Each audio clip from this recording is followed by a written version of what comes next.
But you see, of the world. But you see, Simon, and now you That's took on tarmac Kalumba places. out. Listen, now you can imagine Maram and mud roads like Robert Mugabe. Robert, it's now not existent. It's one long garage. But your road is like the president himself. It's like the physical nature of the president. It's old and rugged, and some people would say that Mugabe is the same. But read about that in the Daily Monitor. Besige has slammed government on the cancer machine. And it says that the Uganda Cancer Institute lacks money to buy a radiotherapy machine, but it's using taxpayers' money to buy guns and tear gas. Your friend Bishop Zach has gained enough relevance to be in the newspapers today. Finally, after a long time of being in total oblivion. I told him things are going to be heard off the pulpit, my friend. There you used to talk and people listen, and now you talk, we answer back in equal kind, perhaps even worse. There people But it should come with respect. And there we used to give offertory willingly and never expected anything. But in the politics where he is, we want money from him. But well, today he says, church leaders have allowed Museveni to manipulate them, Bishop Nirinji. So you, Bishop Nirinji, who has not been manipulated by Museveni, who has been manipulating you all along?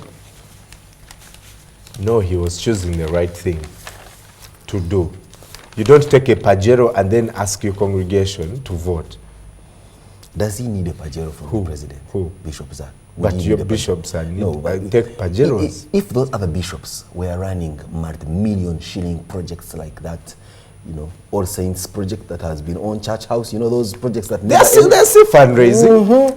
The fundraising will never end, I tell you. And yet in the front pew of the first service at All Saints, the governor of Bank of Uganda, all these big-hearted, the minister of foreign affairs, big-hearted, rich individuals sit on the front pew, and they have been fundraising. No, because the fundraising is not coercion, Kasiati. No, certainly. That's what I'm saying. That for you at Mbuya Church of Uganda, you're lucky to have a cross, a gold, right over there.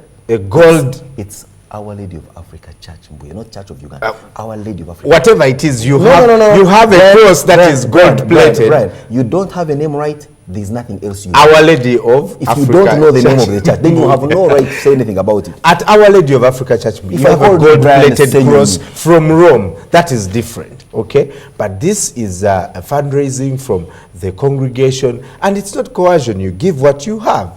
You know the story of in the Bible where a woman gave a baton. So what are you saying? We also know in the same Bible of what Pharisees and others used to do to those. There is plenty of lifestyle news here in the Monday edition of The Observer, but also importantly, now we are looking at some news coming in from what we would call the oil sector. IPSK improves oil gas management skills. It's one would want to call it something like an advertorial in here. Well, the Daily Monitor also talks about what you need to know about yellow fever. And we saw that story of this woman who was refusing immunization and ran away with the baby. But, you know, I was telling you, I watched the story where World Health Organization first immunized all these cultural leaders and told them, you know, go before your communities, maybe have someone vaccinate you or immunize you. And when people see you, they will understand. Is that probably something you'd rather get the cult leader and educate him on the importance of immunization so that when these believers see him, they are able to follow? That is the logical thing to do. But if you have a 3-month child that is due for a certain vaccine, and convincing a cult leader to convince the parents is going to take you 2 years, you first let this child grow up to 2 years and get vaccinated like how you were circumcised at 40. I mean, you know the pain you went, excruciating circumstances you went through. One would have wished. I mean, look, it took 40 years to convince you that you did the right thing to do. So you don't want subject children. And some may not be lucky to live long enough, up to 5 years, the time which you used to convince. But now, if you see, I felt pain at 40. I don't know what you're going to feel much more pain at 70. No, I will not go in that direction. I told you, I only. Can't you arrest the cult leaders? You only can't arrest the parts that grow like hair and nails. Makerere strikes are primitive. Sorry, I didn't mean your interventions were primitive, but John Sebu, a former vice chancellor of the university, has said Makerere strikes are primitive. Strikes of this nature are always primitive, but of course every generation of Makerere University students will believe that strikes one of the ways of asserting their foot in the right place, of speaking truth to power.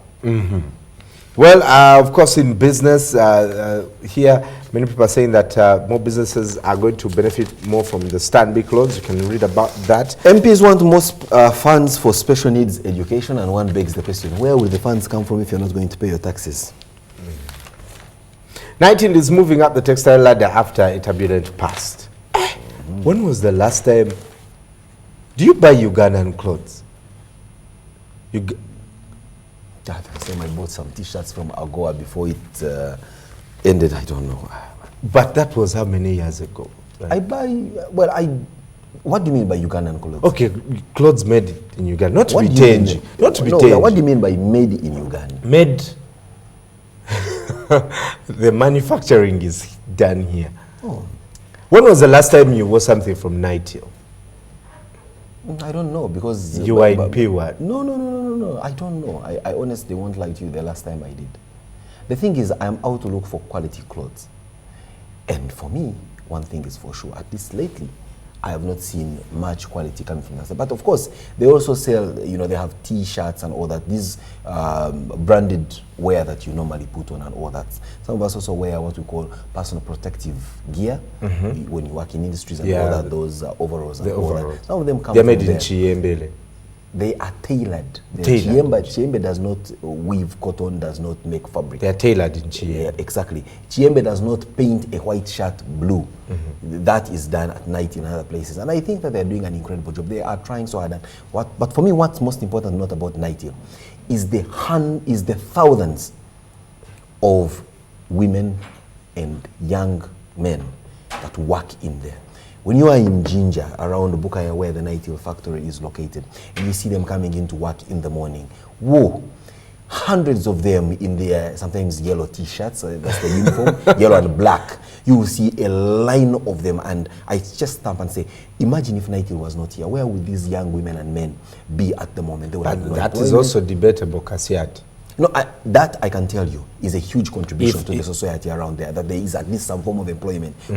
You may argue and pontificate how they are paying less, how they are not paying 2,000 shillings. I can tell you, Brian, there are journalists I know, people who do the same work that you do, who earn perhaps less than that, and yet they will boast around. They may, of course, use their journalism to do other things that earn them an extra buck, but the fact that there is something on which they stand to benefit something. So one thing is for sure, you are clamoring for employment, it is there. Now we can work on the quality of remuneration. Which is going to be a very long discussion. But you can continue the discussion online. We'll have to wrap this up later. No, why should you, when there is next magazine in the... what is it you haven't about? even told us the quote of the day, for example. Insecurity in Gulu. Who is killing the people inside there? It's here in the Daily Monitor. And of course, there is newspapers in education. That all out. Oh, I see this. I see this is very interesting. Avoiding bullying. So you see, you are in a You are a small chap when you are in school. Did people bully you? You have no idea the reverse psychology of small people. The short man syndrome and all that. Small people are extremely, to use Joel's words, vitriolic. I mean, you know this small little katunguma? Terrible thing to you. Oh, this little pili. So if you know, the biggest bullies in are small people. Are largely small and talkative people. So what we lacked in size, you compensated for in other ways. And if you talk to those with whom I went to school, they will tell you, for the most part, I oscillated between being a very nice, amiable guy and an excruciating bully. It mattered the most. Well, so that was the defense mechanism. Some security people would say that too, especially the other one who took you to prison. You will also appreciate that there is a healthy living feature here in the Daily Monitor is talking about the drug-less vaginal ring, which offers hope in HIV prevention. You know, you normally will ask me, why are you small and bullied in school? Let me also ask you about this story. Wow. Have you had the opportunity to use, to engage in circumstances where they will have vaginal rings? Maybe. Maybe take us through some of the international stories. On the other side, of course, the US election being part of what's just making we have Brazil impeaching their president one of these days. Brazil may impeach the president, may. Well, may impeach the president. The premier of Iceland, who resigned after people stormed the streets, and I don't know if that would happen here. For example, if people storm the streets to have Biandala out for beating a journalist. Would you storm the streets? Me? Let's start from there. If it concerns me, I would go. So Biandala beating a journalist does not concern you? The journalist does not want to be fought for, and that's what I was saying. Why are you fighting for a woman who does not care whether they beat her or not? Yeah, you storm the streets. You have your best friend. You have your best friend who been locked out of her office in whatever in a university here where she does not teach. No, Dr. Stelanyans does not want to teach, so she's breaking the rules. No, yeah, exactly. No. She's your friend. You see, here in Uganda, we support our friends irrespective of whether they are right or wrong. Mabel, tell us also the other stories that are making headlines on the international scene. Thank you very much, Brian. The question indeed with the U.S. presidential elections is who is going to take New York. But we'll start here on CNN. The Ecuador earthquake, 7.8 is what it measured on the Richter scale, and such as are continuing. At least 272 people are confirmed dead, with more than 2,500 injured, and the bulk of this was along the coastal part of the country. We have here a drone apparently attached itself to a plane, and this was a drone. The drone slammed into a British Airways plane headed to Heathrow from Geneva. Johnny Depp's wife is in Australia. She's appearing before a court there, saying she took dogs illegally into the country. Now, the Chancellor here of the UK says that England here, every household in Britain stands to lose £4,300 a year if they do exit the EU, and that is what it means. He says that is his financial prediction. The UK economy will shrink by 6%.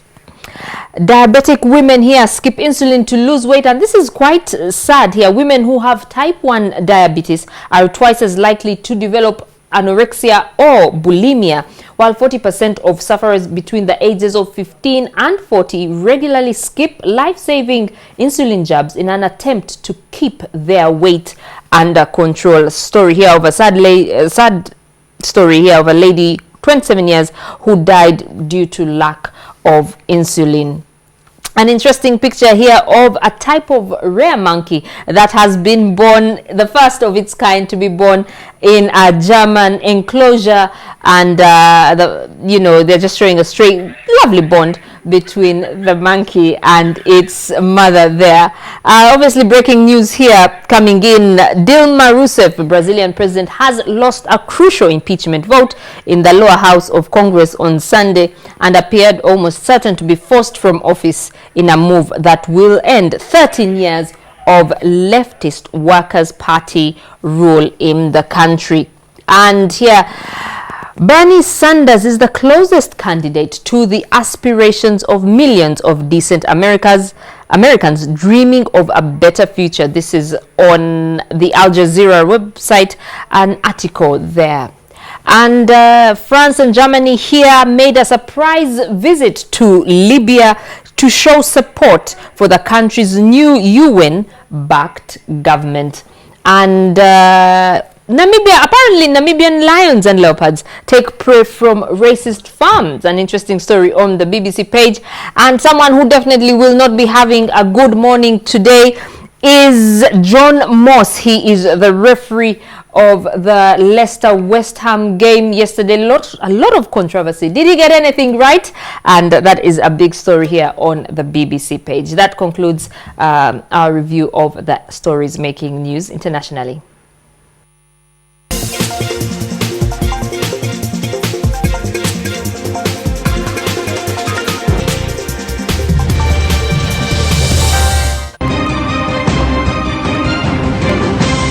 You're watching Morning at NTV with Simon Kasiate, Mabel Kebirunji and Brian Mulondo. I use the 500 shillings daily bundle. I use the monthly bundle with 1 GB data. Wait! AfriCell has all internet bundles. Really? Yes, all internet bundles from 10 MB to 100 GB from 1 hour to 1 year on the widest coverage at the cheapest price ever. Wow! Dial *133# now and select the bundle you need with the fastest speed and the best quality. So AfriCell is really the king of the bundles.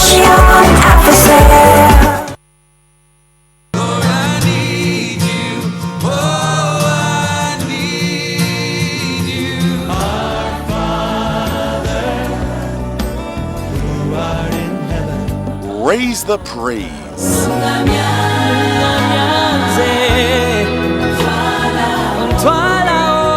Get inspiration.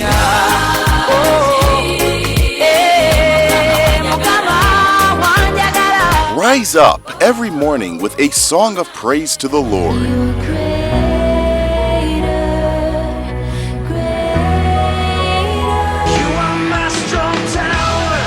A day in your courts is better than 1,000 elsewhere. Soul Moment, every Monday to Friday at 6 a.m. This is Miss Harrison. She's a dentist. What's wrong? Sam has a toothache. It's because he has a hole in his tooth. I brush twice a day with Colgate Maximum Cavity Protection. Imagine this is your tooth, and these are food acids that cause holes. Colgate with calcium and fluoride prevents holes. So how can we help Sam? For maximum cavity protection, Colgate, #1 brand recommended by dentists. This is you. Your friends. Your family. Your fellow Ugandans.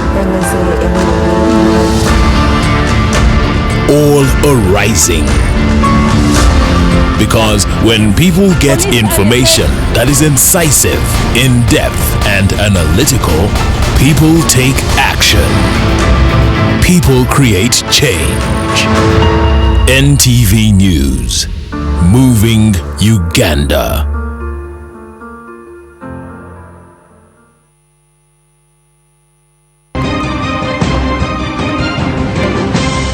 You're watching Morning at NTV with Simon Kasiate, Mabel Kebirunji, and Brian Mulondo.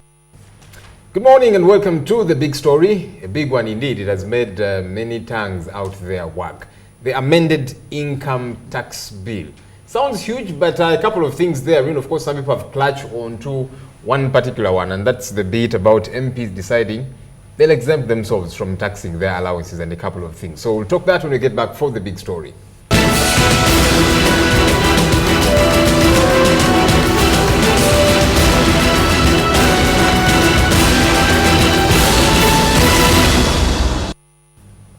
And joining me to try and crack these numbers is Dr. Fred Muhumuza. He is a development economics expert. Good morning, Doctor. Good morning, Joel. And good morning, our viewers. Okay, now, this thing has lots of things, yeah, but for some reasons, very obvious reasons, though everybody has decided that we will cling on to this particular one. But holistically, what's good about this income tax bill, this amended income tax bill, before we get to those things that are raising a lot of dust? Anything good you find about it? Yeah, there's some good and bad. Of course, every time you move on, new things come on. That's why it usually has to come every other year. Because you have to amend it, because there are new sources of incomes, there are new ways of collecting other taxes that we're not able to collect. So you keep on making some adjustments to, there are some you want to exempt. So we always have those amendments to do, new allowances that may come in. And I remember at a time we did, as a country, consolidate all incomes. All allowances were put into one income. Maybe that's what they needed to do for the members of parliament, estimate, because I hear they say the variations coming from, depending on how far my constituency is. So this, we know where these constituencies are. We can estimate and say you'll be getting 50 million, you'll be getting 40, you'll be getting 20, and you consolidate it as a salary so that it no longer appears as allowances, because that's where the arguments are coming in. But I think there are so many things that the tax policy this year sought to try and do in a bid to raise more revenue. Of course, as we've said, you have a 400 almost 50 members of parliament. You have new districts that came on board. Others are lined up automatically to come on board as the years move on. So definitely government needs a lot of revenue plus the ongoing projects that we still need to sort out. So the tax policy is supposed to be addressing revenue generation, but it should also have some other things that it should be looking at. Some of these are income redistribution. Now that the cost of living has been going up, maybe there will also be a debate of raising the threshold. The people down there whom you exempt, and say you are too poor, your salary is too small, don't enter the tax bracket, just government has forgiven you on the tax, you can go and use it for what you want. That's also a redistribution issue where you leave some people below the threshold. That discussion should also come as we go forward, because the 235, where now we have that zero on income tax, zero rate, I think is beginning to become not sensible as it did a few years ago when it was put up. That's a redistribution issue that you want to put on. There are also protectionism issues that you want also to impose on some using tax policy. So I don't know the basic prime for Uganda's tax policy, and this is where the dilemma with this comes in, that people who are earning more are now going to be exempt, the people who are earning less are going to be taxed. Is it a fair thing? And some people have reasoned and said, look, away from the discussion to do with MPs, because that normally raises a lot of dust, but is it fair that somebody's allowances get to be taxed? Because you see, many Ugandan earn a consolidated package. Therein is your basic salary, therein is your transport allowance, your lunch allowance for many a company, your literally everything.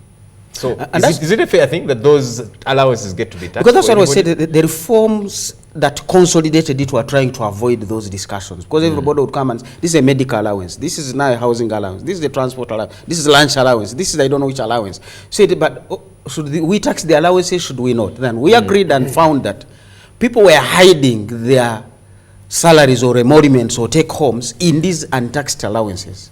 They would keep the salary very low, because I've seen MPs say, no, we are going to pay tax on salaries. But you keep the salary very low, and then you pile it up all in allowances, like the people who brought the economic crisis and the financial crisis.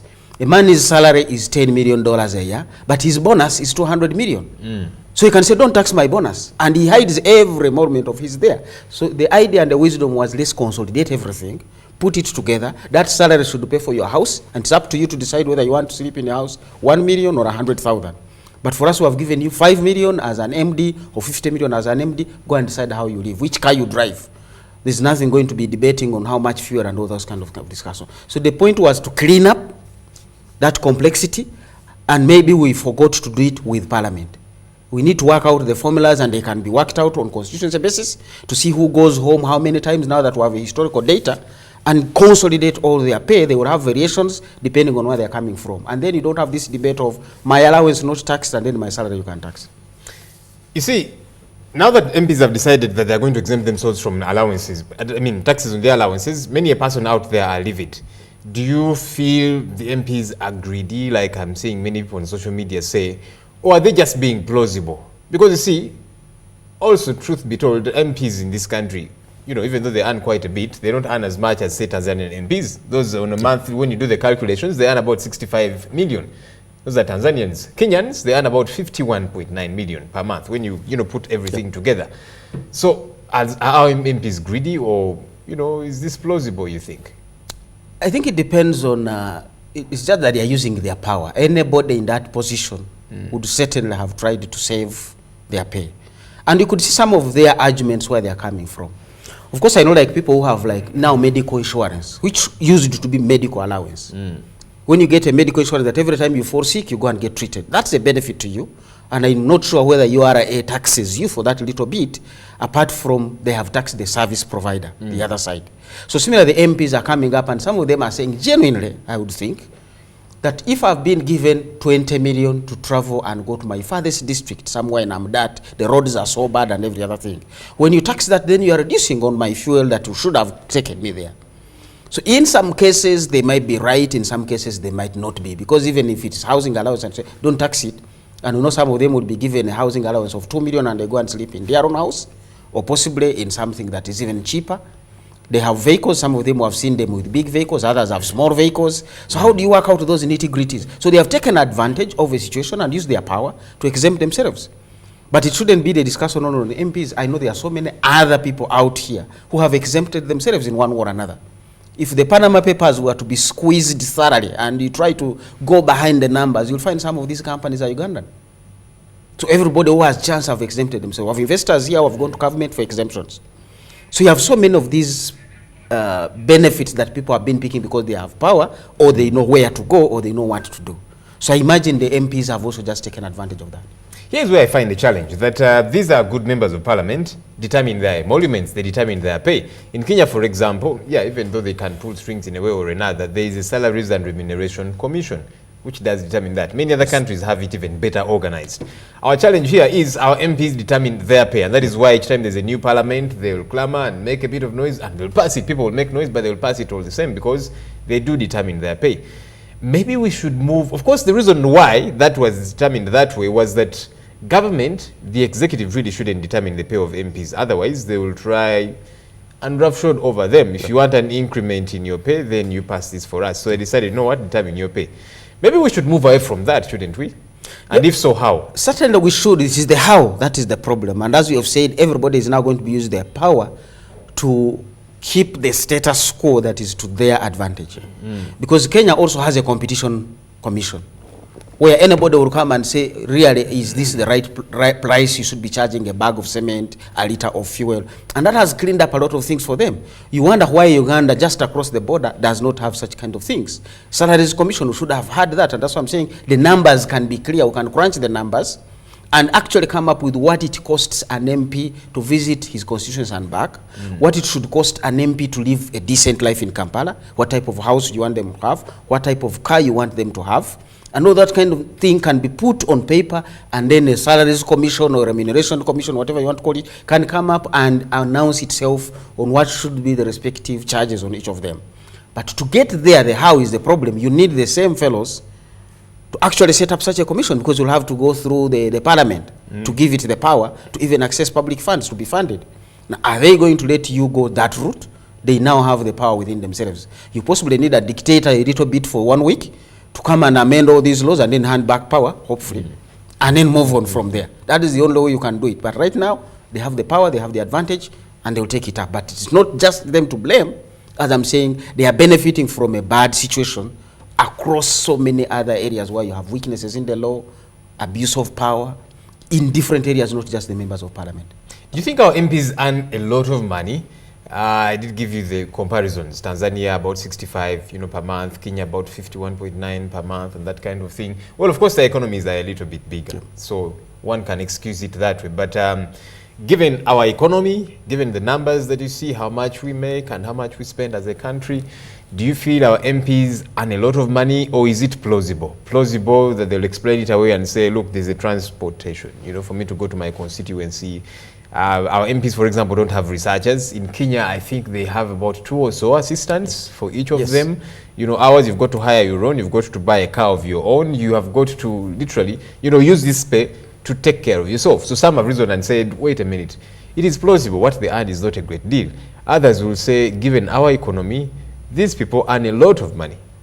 I think a comparison with the region, as you've rightly put it, a comparison with the region wouldn't exactly bring out the picture that you have. It's when you look into these costs that you begin to say, what are the other costs that the others don't have? But these ones do have, but also the size of the economy, can you afford it? So you don't just want to compare and say, but an Australian Prime Minister or Australian MP earns this much. But the other thing you want to bring on the table is a question of what is an MP looking at. Truth be told, if it is true that 83% of them did not come back, so they are looking at how much can I take home within these 5 years. What if I don't come back in 2021? What will I remember these 5 years for? So they are going to look at their costs of literally running the MP ship. Your constituency is demanding for this and that. You also have these costs to go through. But also at the end of the day, you should have saved something for these 5 years, either to try and campaign and come back, or if you do not come back, you have something to go away with. So life, as we say in economics, you look at the span, it's a life cycle. You don't look at 1 year or 1 month or 5 years in isolation. You look at them and say, these 5 years now that I am here, I should be put to a higher trajectory. So they are looking at all those kinds of things. At the end of 5 years, will I have saved 500 million? Will I have saved 200 million? Where will I be in 2021 to go back and campaign or to go out and rest. So they are looking at all those and they must earn that in terms of those allowances and their salaries. I was just thinking that maybe sometimes we are hard unnecessarily on these MPs, and here is why. Because you see, this money keeps trickling down. People keep running to these MPs to fund their weddings. They run to them when they need school fees for their children. They run to them when they need, help to bury their dead, etc., etc. MPs tell me, some of them, that some actually fear to go back to their places, because when they do, the following morning there's a queue at their house. This one has this problem, the other has this problem, the other has this, and each of them is pecuniary. It's got an attachment of money on it. And so maybe we should be blaming ourselves, because you see, as they clamor for more of this money, it's because they know the demands on ground are stupendous and they've got to try and meet them. The only way how to increase our pay. Yeah. So maybe the problem is not the MP, but we down here. Exactly, that's why we said it's a whole system that is faulty, or the whole system that has a problem. As I told you, that the tax policy is partly a redistribution issue. So if people down there were earning some income, you can use tax policy to say anybody earning less than 500,000 will not be taxed. Now, once you leave those people with some money, then you have eased the burden on the MP. So it's a bigger system. You have eased the burden on the MP. But even if you put it at 500,000 and only 200 people in the MP's constituencies are employed, the others don't even benefit from such an opportunity, because the benefit is on those who are getting a salary. So you have the entire constituency, nobody is getting a salary. The burden remains on the MP. So it's a bigger problem. This is just a symptom of the burdens they go through. And as I've said, apart from taking care of that entire constituency, every funeral, every wedding, every child that has failed to go to school, even the ones who have finished school, you must find them something to do a job. You are an MP. People have misused what the role of an MP is, but the MPs themselves have given those wrong information, that kind of biased information. So the whole system is completely upside down, and you find themselves in there trying to think that by not taxing the allowances, they will fix it.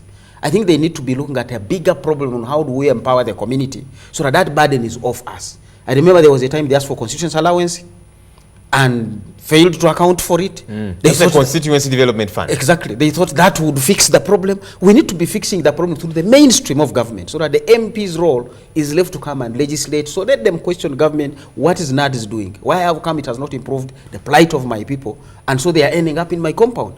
What are all these other programs? What is happening with our health system? What's happening with our education system? Because these are the basic things that people keep bringing to the MP.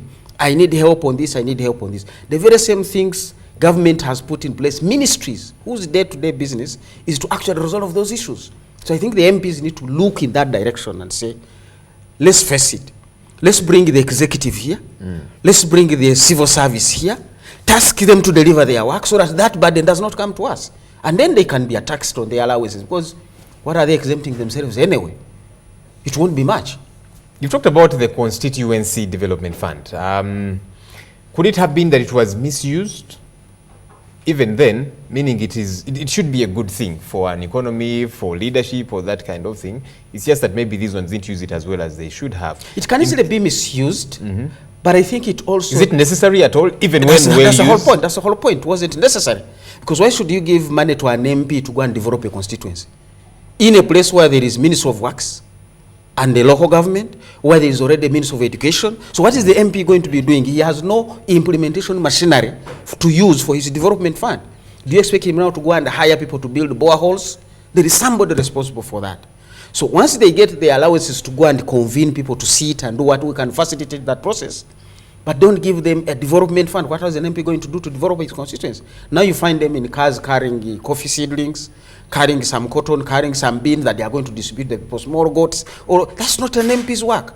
You have NAD, so they need to question these entities. When the entities have failed and your population is clamoring, bring that to the floor of Parliament, bring the responsible minister, bring the responsible permanent secretary, bring everybody who is involved, let them come and explain to the Ugandans. Don't take that burden on you and say, fine, give me some development fund, I'll go and do it. You can't, you have no implementation machinery, you don't even have an office.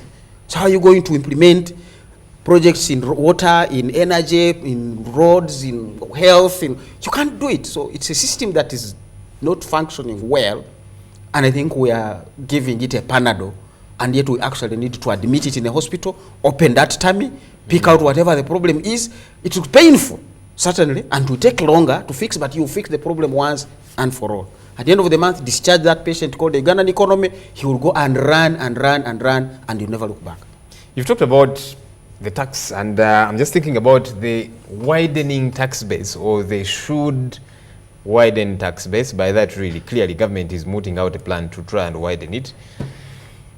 And you have addressed the issue of course, some people will say, let's get a little more from these people, and then we have a little bit more that we can use for public service delivery. But then others, and you hinted on this, will say that, you see, when you leave a little bit more money in the hands of people out there, it also buttresses the economy in many ways. And so it seems like a catch-22, because government needs tax money to fix the roads, to fix the healthcare system, to fix the education system. Of course, we can debate and petty folk on whether or not they're doing that, but ideally, that should be the case. But then, like you're saying, others will say, you know, leave some good amount of money the other side. And so how do you strike the balance there? Of course, you have a store of direct and indirect taxes. The little money you leave down there, as we said, if I take this cup of tea, definitely there's some tax component that we are going to pay. So even when you leave some little money with the population, does not mean you are not going to pay taxes on that or collect taxes on that. It's going to be indirect. It's no longer direct. But as they consume the sugar, because now they will be able to, as they consume a soda, they buy airtime and talk to one another, they are certainly paying some taxes. So it's not a total loss that what you left there is completely lost out. But it has given you an additional benefit that in the process of spending, the welfare of this population has improved. And in the process of that spending, you have done the redistribution, as we say, especially in the countries where the redistribution process is faulty. Because you are supposed to tax the rich and take to the poor.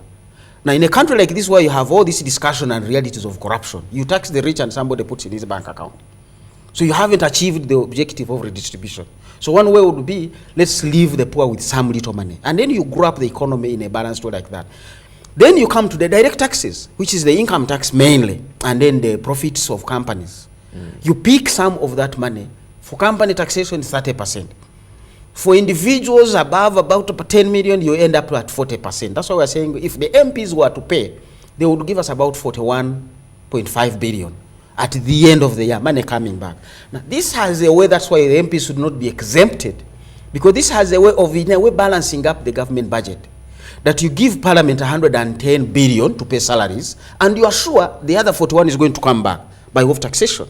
So it is easing your future that as I give them some money, I'm going to collect some of it back. But if it comes a total write-off that you gave them and they took it away, and they should live by example, that's why I'm saying, for me the discussion should not even be on them trying to ease the pain on themselves. They should be trying to fix the entire problem. That's the debate they should take to the House. And say, these people who are coming to me, who is supposed to have been responsible for the problems that they are brought to me, bring that person, don't exempt yourself. So they should live by example, pay their taxes, and out of that pain, they will take the bother to bring the right debate on the floor of Parliament. Now we are missing the point.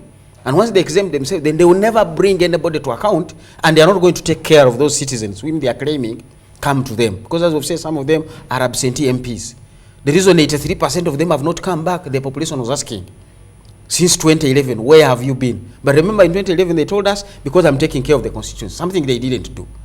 And now they have been thrown out. But we can't wait another 5 years for them to be ejected by the constituents, and then they come back with the same story. I don't want to pay tax because I'm going to be checking on the constituents and taking care of it. Something they don't do. Let's get back on the main street. Let government deliver its work. Let Parliament debate why or why not things are not happening. Bring the responsible people in, cause them to be sacked if they need to be sacked. They are going to be vetting the ministers.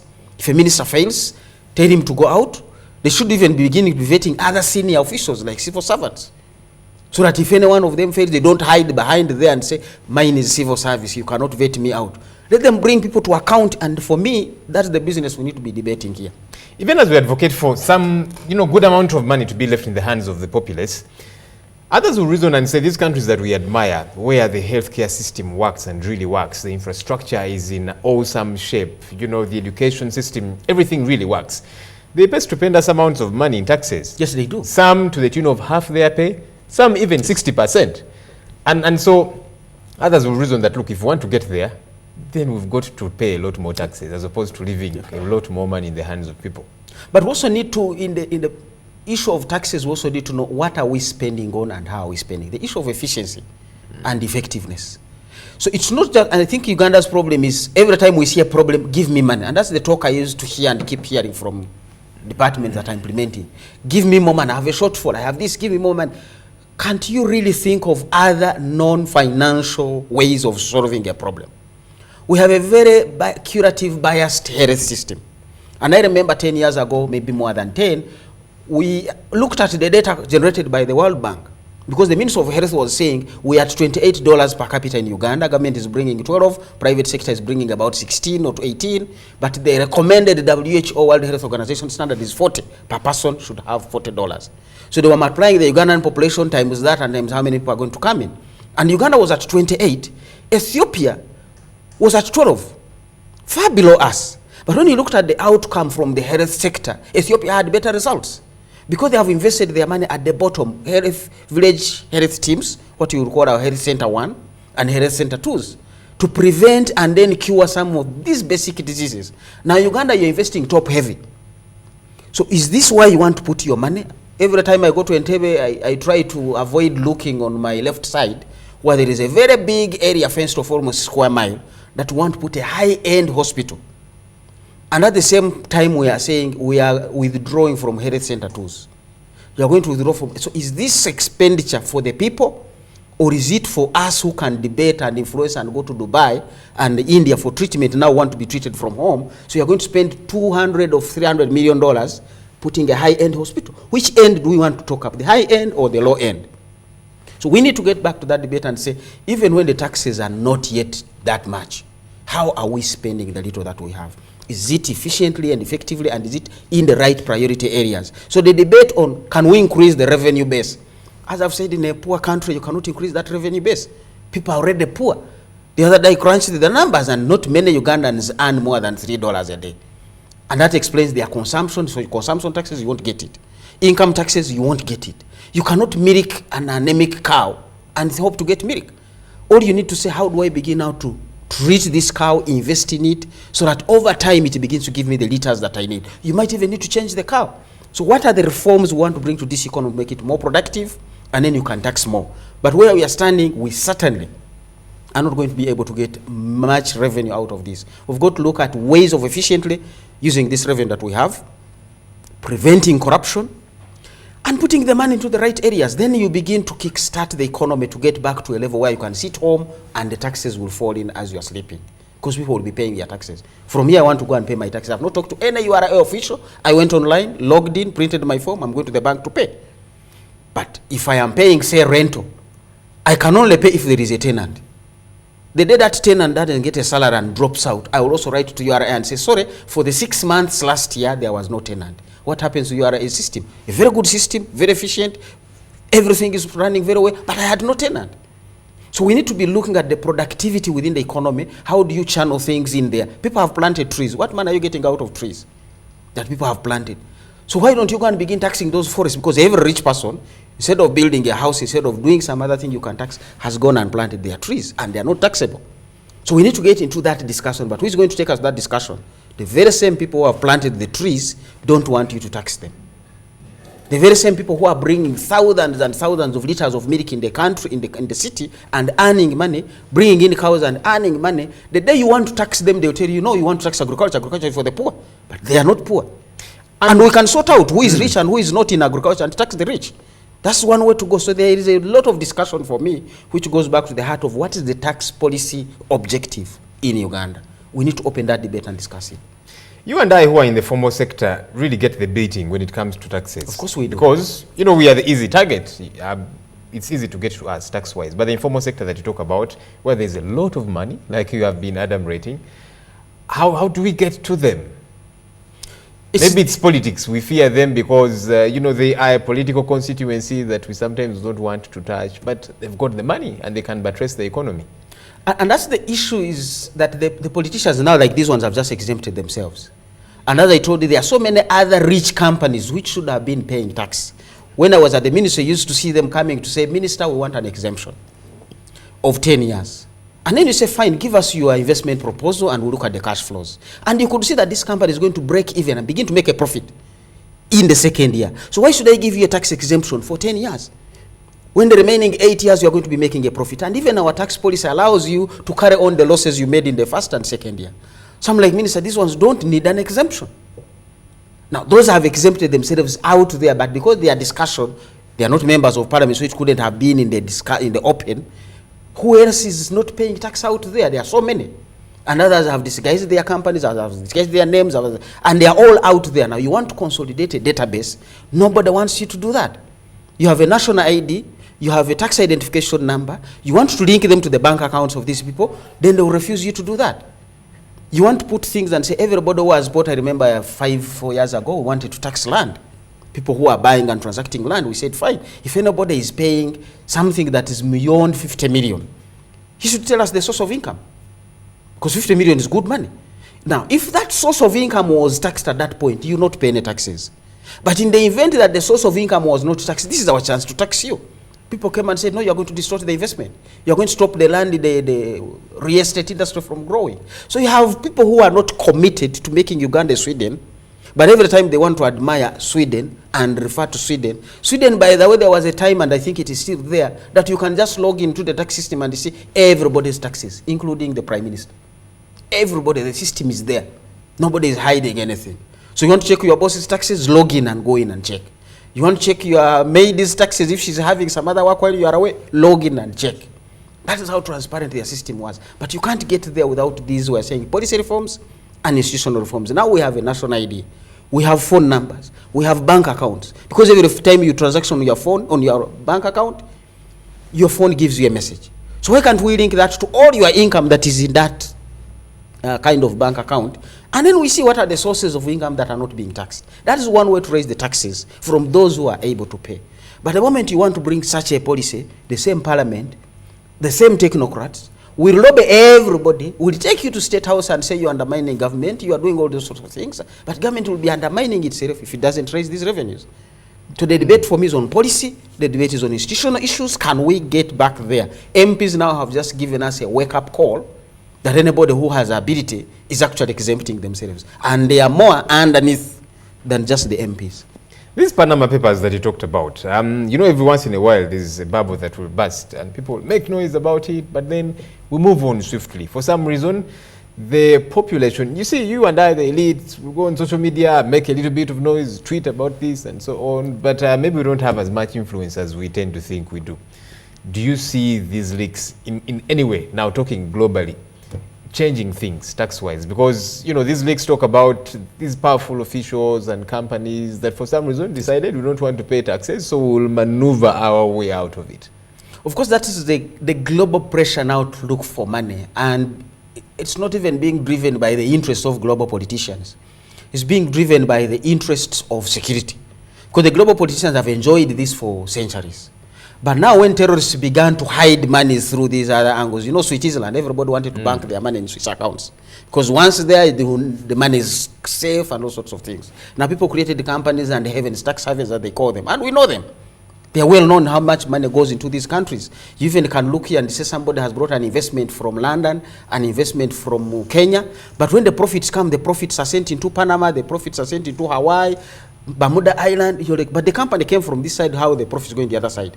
He's breaching Kenya or his other mother country, but also breaching Uganda as well.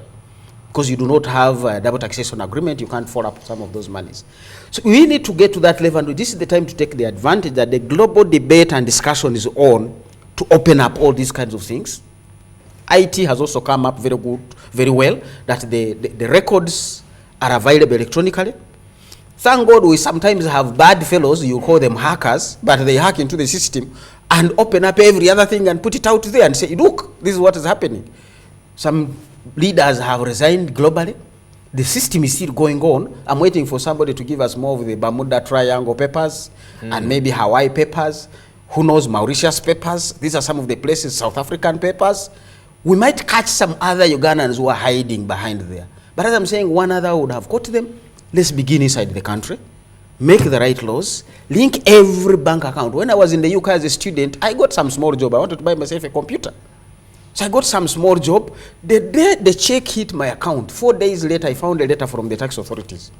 It looks like you have begun earning some money that is independent of your education allowances. Those are not taxed. And I had to write back and declare and then every other thing and we had to pay. That's what you're looking for, that from the bank account, as that check is clearing, can we be there with the Revenue Authority to check on this individual? Because all this money ends up in these banks. Of course, I know there's some in the ceilings and the underground and wherever, but can we begin with where we can and pick up something? Then people also realize that keeping money in your ceiling is not the right thing to do, because when you walk through and the rat has dug a few holes in these 50,000 notes and some 10 million are spoiled because the rat wanted to have its litter there, it doesn't become a nice thing. But even how did you in the first place get $1 billion in your ceiling? It should have cleared through a bank system. You can clog this system, but for using the available means. But I think the willingness to do it is not yet there, because the people to do it are possibly still benefiting from the current status quo. So you are not going to increase tax revenues. You look, we are putting tax on Muvumba. For heaven's sake, who puts on Muvumba? It's a poor Ugandan. So you want to tax the poor, and the other day you put a tax on horse, you say, no, don't tax the poor in horse. But when it comes to clothes, tax them. What are you trying to do? That protectionism. You want the local industry to come up. Is that how you promote the local industry? How come the milk industry is struggling and is coming up, and we didn't first have to tax the milk coming from abroad for it to come through? Now those guys are getting that we tax that powdered milk so that they can move, but they have already made the movement. So I think the discussion is not yet there, and we can all sit down as Ugandans, select the people who can sit and we put this discussion at the technical level and take it to the floor of parliament and say, this is how we intend to secure your allowances. Pay the taxes, we will deal with the constituency. Hold us accountable if we don't deal with the constituency. But don't exempt your taxes, yourself from taxes on the allegation that you are going to deal with the constituency. You will never, never. That is too little money to secure the constituency. Come 2021, maybe 97% of them will not come back. Interesting. Maybe just for purposes of information as we wind up, the last I checked, correct me, I'm sure you do know, if say my money has gotten spoiled for one reason or another, it's been bitten by the rains, been chewed by rats or that kind of thing, I can actually go to Bank of Uganda with it and I get it replaced.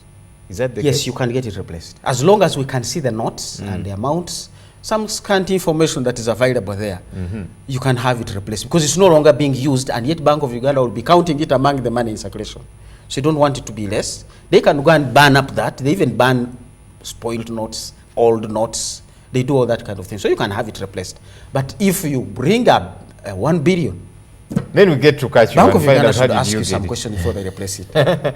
Dr. Fred Muhums, as always, pleasure. Thanks a bunch for crunching these numbers for us and making sense of them. Always a pleasure. Thank you. All right, coming up is my opinion.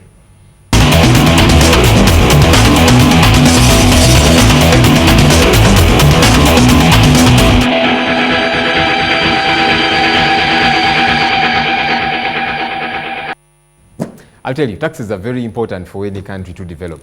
Are they easy to pay? Of course not. Are you kidding me? It's painful. But you see, with every good thing, there's got to be a pain that's tethered to it. Our challenge, though, on this side of the world especially, is that much of the time we don't get to see the return on these our taxes. And then maybe that's why many people want to maneuver and find a way of evading taxes, which is not a very good thing. So it's very important that you and I get to pay our taxes. But then even more important, that those to whom we pay our tax money get to make sure our roads are good, that the healthcare system is sorted out, the education system is sorted out, that things begin to work. That's important. And for our good friends in Parliament who have decided they will not, be taxed on their allowances, I'd want to have the same for me. So if it's a good thing, if it's very important that nobody's allowances should be taxed, and you are the people that make decisions on behalf of all of us who elected you, maybe you should make the same decision for the rest of us. Otherwise, it doesn't sound fair at all.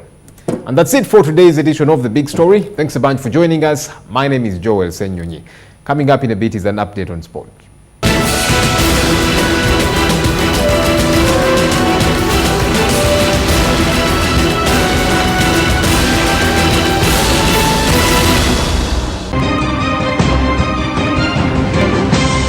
You're watching Morning at NTV with Simon Kasiate, Mabel Kebirunji, and Brian Mulondo. Wanna make some cash? Just dial *185 hash. I'm Kevin, a student at MOBS who has been using Airtel to buy data bundles, airtime, and probably receive money. And I've been called upon and I've collected 939,000. Courtesy of Airtel, the smartphone network. Thanks, Airtel. I call all of you to join it. Thank you. Airtel, the smartphone network.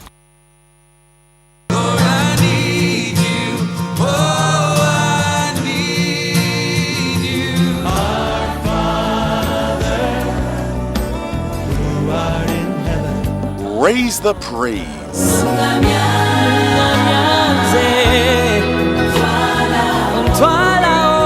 Get inspiration.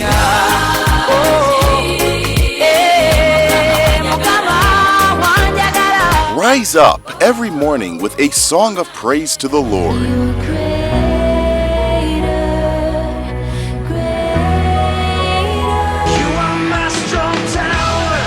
A day in your courts is better than 1,000 elsewhere. Soul Moment, every Monday to Friday at 6 a.m. You can now become an exclusive NTV reporter on the go. With the NTV Go mobile app, you can create news by capturing and sharing content instantly. Simply download the NTV Go app on Google Play Store. Go to the N Reporter feature and start reporting as the news happens. We will air your story on a special TV program. NTV Go also allows you to watch news, instant live updates, and follow your favorite show from the comfort of your home, taxi, or your favorite kafunda. Download NTV Go app now from Play Store.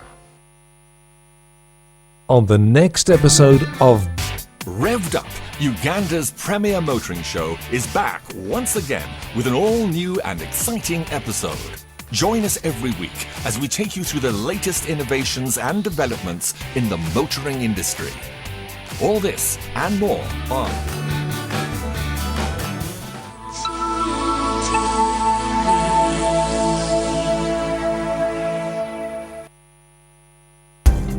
You know what they say about girls. Who cries more? Girls. Who does the chores? Girls. Who's the shopaholic? Girls. Who's all about selfies? Girls. Who brings the drama? Girls. But we want to show you our real world where we're more than just girls. Introducing Spark TV, the first female channel in Uganda, made for you to bring out the best in you. Spark TV, it's your time. Ekifo ekimu kisawa musu n'ekyalo ekiweddeko abamanye bakiraza mumwa. Tugenda kutuuka gy'oli oyogere naffe ebikwata ku kyalo kyo, embeera mw'okolera, ebyobufuzi, ebyobulamu n'ensonga endala nnyingi. Ebyogerwa tebiyita. Tuusa eddoboozi lyo, yogera naffe buli lwakuna butereevu ku NTV akawungeezi.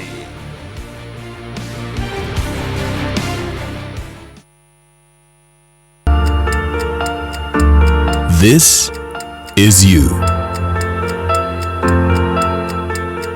Your friends. Your family. Your fellow Ugandans. All are rising. Because when people get information that is incisive, in-depth, and analytical, people take action. People create change. NTV News. Moving Uganda.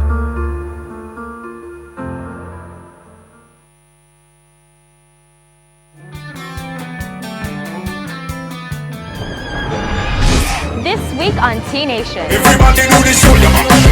Brand new style, we call it shoulder back. Shoulder back, shoulder back. Can you feel the beat? We can't get up. Oh yeah. God versus man. Day versus night. Catch a brand new episode of T Nation every Saturday at 11 a.m. only on NTV.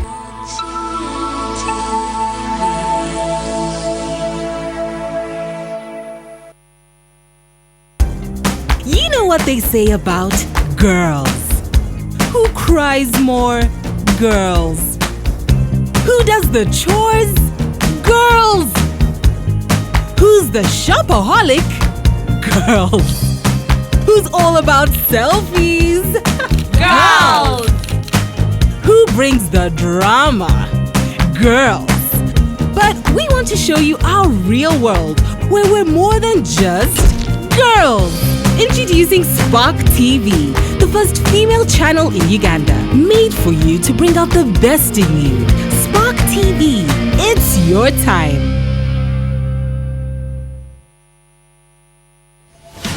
Ekifo ekimu kissa wamusu n'ekyalo ekiweddeko abamanye bakiraza mumwa. Tugenda kutuuka gy'oli oyogere naffe ebikwata ku kyalo kyo, embeera mw'okolera, ebyobufuzi, ebyobulamu n'ensonga endala nnyingi. Ebyogerwa tebiyita. Tuusa eddoboozi lyo, yogera naffe buli Lwakuna butereevu ku NTV akawungeezi.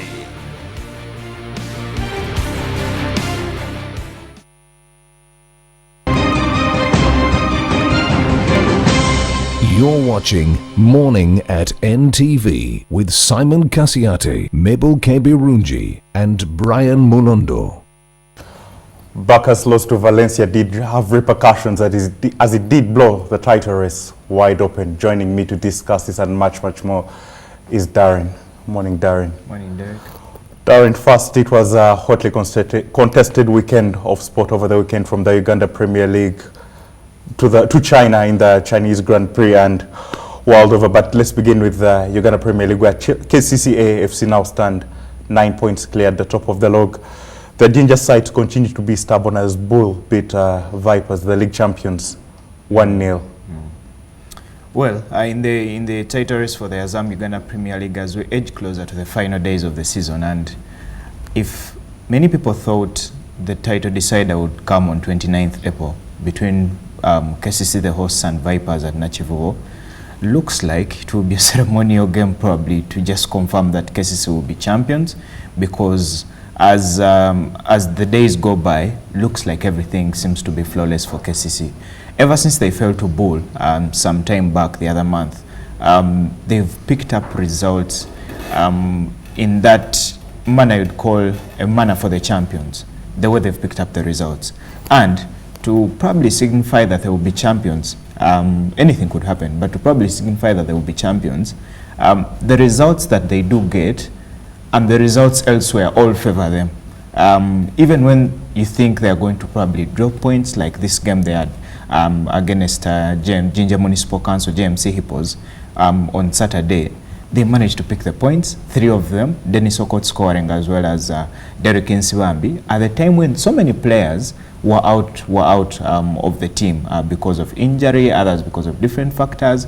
We're talking the same scenario where KCCA had their coach getting an 8-month ban, that is Sam Simbwa, allegedly for airing out match-fixing comments from FUFA. Now, in all that circumstance and that manner, KCC goes to Ginger, picks the result, 2-0. They are still comfortable at the summit. That takes them to 51 points. Now, to show you that all the results do favor them, Bull, the one you've talked about, did beat Vipers by 1-0. The player, I think, should be Yunus Sibira scoring the goal, and that meant the gap grew to 9 points between Vipers and KCC. Now, if it grows to 9 points, yet at some stage you were saying the gap had narrowed to about 6 points, I think, when Vipers won one of the games that they had played.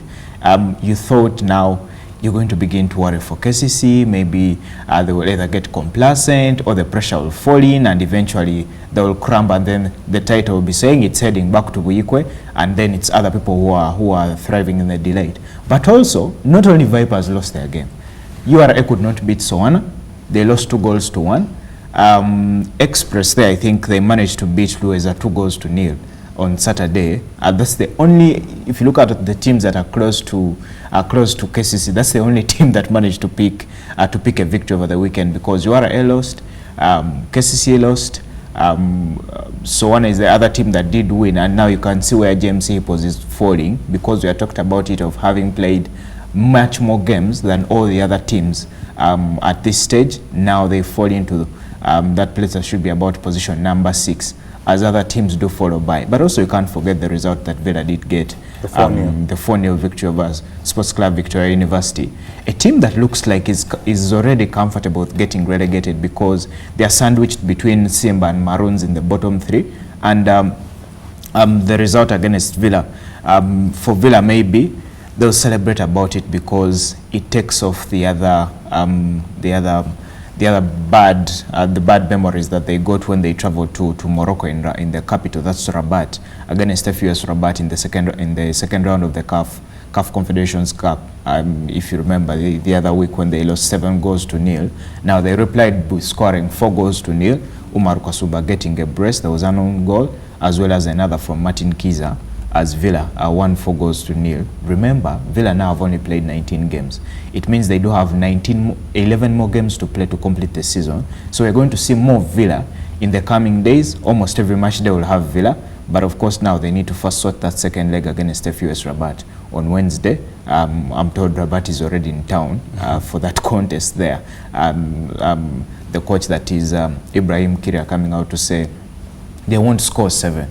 They will not. For pride. Yeah, they're only playing for pride to take the result, and you'd understand when they went and put 4 past Victoria University. Back to the title race, and what do you think has been the biggest motivation factor for KCC this season?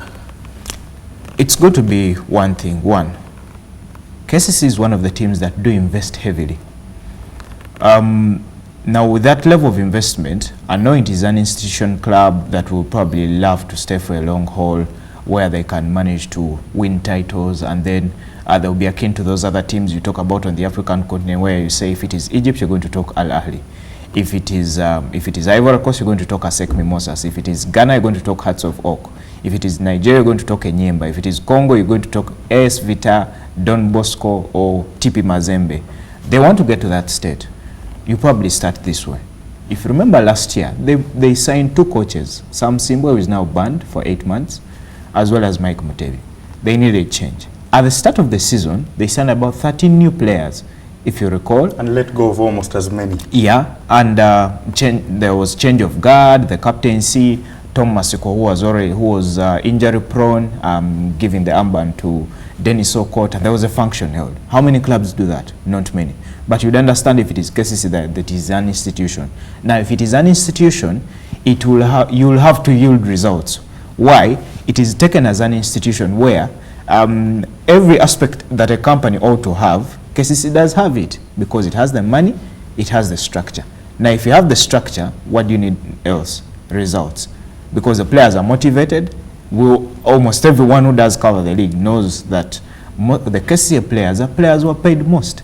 They are paid like any other person who works in any other company. Desk job. Yeah, any other desk job. And now, that's already a motivation factor for KCC. You don't have room for error. You've got to go and get the results. I think it's why they're motivated. We are talking Derek Nsiwambi is only returned, I think, in 3 games. He has 2 goals. We've talked about Sizo Okoti at the start of the second round, though he's having a mysterious injury, I'm told, at this stage. We've talked of Paul Muchurezi at some stage in the second round, Joseph Ochaya. So you see all the players share the roles, which is not with the other teams. If you compare with Vipers, ever since Farouk Mia left, there hasn't been any player who has showed that I can really take up this and fill the void that Mia left. Most people did expect Kezero Nchizitu to take up that role. He's probably been quiet throughout that phase ever since Chan ended. Erisa Seksamba has tried to do so, but he's scoring more of the goals, you know. And you know, sometimes these goals will turn out to be like matchsticks in the wind. And sometimes they are blown away. Eventually find Vipers losing 2-1, or ending 2-2 against a club like Villa or something like that. They can't score against Police, and that's why they're dropping points. Yet on the other side, KCC players share the role. They are motivated, and they are much more motivated than everyone else. And of course, for Mike Mutebi, chasing his first league title, if you put all those things in context, where actually KCC managed to get about 10 more players, about 7 in the mid-transfer season window, in the mid-season transfer, where they also had to let about 6 go on loan, about 4 of them going to Saints. Now, if you put all those things into context, really, the only thing they need to put on table is the title, and probably they'll have the KCC ED together with the club chairman, Mr. Kapuko, delight in that. Okay, now on to some rugby action that was played over the weekend. First of all, Gulu Elephants. I don't know how many times they're going to give away walkovers this season, but the headline should be Cobs being crowned the champions in waiting. They could clinch it. They could lift the trophy next weekend. That's after Heathens dropped points. when they lost to the side that is Pirates. Sorry, Mongers, 17-14 on Saturday, while on the other side, Cobs managed to beat the Pirates 15-10. And probably those who had their data off, those who had their mobile phones off, and who at Legends were probably worried at that time, because there wasn't any other indication that they were going to take a bonus point against a stubborn Pirates, I should say, who did play really well, especially Conrad Wanyama, as well as Ivan Magomo on the day for Coach Anthony Chinene's side. But Cobs managing to take the victory. Now, when they failed to get the bonus point, and you probably didn't know what was going on between Heathens and Mongers, the feeling was, looks like the title is gone, because the title decider would have been in Chadondo. If you turned off your data like moments later, and you check probably your WhatsApp group, or you check your Twitter, or you check your Facebook, and the result is showing Mongers 17, Heathens 14, the result there meant every Cobs fan would delight, even when they are not taking the bonus point against the Pirates at Legends. And now that means the gap grew to about, if you do add, the gap grew to 8 points with about, I think, 3 games left. It now means should the Cobs, I think, win the next 2 games, the Heathens probably should now say bye-bye to the title, even if they do host them in the final game. And now that, I think, psychologically affects them, because if they get to the final day and Cobs are already champions, they could actually win at Chadondo. Looking at it in the psychological manner, they could win, because what's there to play for? Probably Heathens will turn out to play for pride to get the title, but the other side, Cobs already do have the title, and there is no feeling like that one, especially for Cobs and Heathens, when one hosts the other, when the other is already league champion. Yeah, but there are 2 things here. One, I think there will be a guard of honor from the Heathens, and 2, Cobs have the unbeaten run to protect. I think they would want to go unbeaten throughout the whole season. So I think there'll be those 2 or 3 things to play for. Especially, I think, I don't know what it feel like for the Heathens to give the Cobs a guard of honor. Of course, Chadondo, of course, now they do have their faces wrapped in their arms. After that incident on Saturday, I met a Heathens fan who told me that final game between Heathens and Cobs just doesn't want to attend, because there's nothing really to watch out for, because the title is already gone. Mentally, physically, they could be a lot better than the Cobs or so, or anything, or probably try to revenge for the other result, or make sure Cobs do not win the league unbeaten. But as it stands now, looks like Cobs are champions in waiting. Okay, keep 0, some good news. He finished 14th, not a bad finish after all. He will be booking a ticket to the Rio Olympics. Or a 14th place finish in the build-up to the Olympics, is it something bad, or will take the Olympics qualification as a plus? You take the Olympics in athletics, when everyone gets to that track, when everyone gets to the starting point, and you're all going to compete, there's no one who is delighted like that person who finishes first, second, or third, because that's the main goal. First, second, or third, that's the podium. You make it to the podium, you're the good guy. You don't make it to the podium, you probably feel you've underachieved. And that's what happened for Moses Kipsiro. This was his debut marathon at the Hamburg Marathon yesterday morning. And after about 11 years while running on track, he was here in Hamburg for his first 42-kilometer marathon, 42-kilometer race. And throughout all those years, he's won a medal in every championship. Now, when he got here, the ambitions were quite different. Why?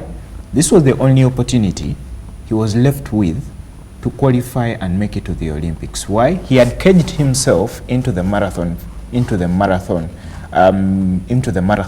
cage. Now, at that level, for a marathoner, you only have about 2 marathons to run in a year. Because of the body is drained if you go for 42 kilometers. So for a marathoner, they know I have 2 marathons a year. It's why people who will go for marathons early in the year will either be targeting a marathon in August or a marathon in September or return for a marathon in November that year. If someone goes for a marathon in April, they're either targeting another marathon in January or another marathon later in August. It depends on how you prepare your body and how you've practiced. Now, Moses Kipsiro was here after taking part in the Delhi half marathon last year in India, where he took about 11th place, setting a new personal best in half marathon. Now he came here for his first full marathon, taking 14th place. Of course, he won't be delighted, but this is his debut I'm talking about.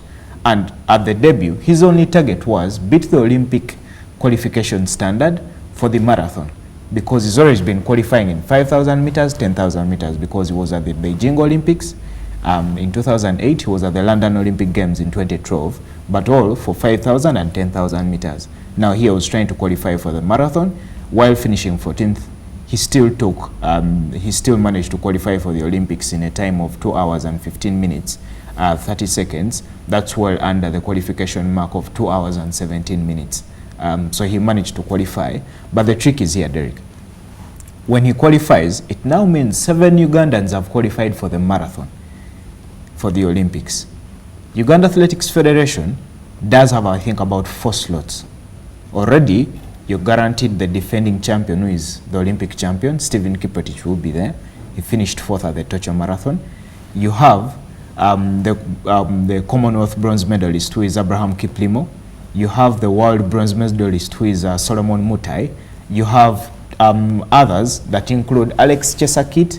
You have Philip Kiplimo. You have Jackson Kiprop, the Mumbai Marathon course record holder. Now, all the 7 have qualified. Uganda Athletics Federation has to choose about 4 of those. That is where the trick is. If Kipsiro is to join the other Ugandan who has made it to the Olympics 3 times, that is Charles Luguro, the former boxer, in 1980, 1984, and 1988.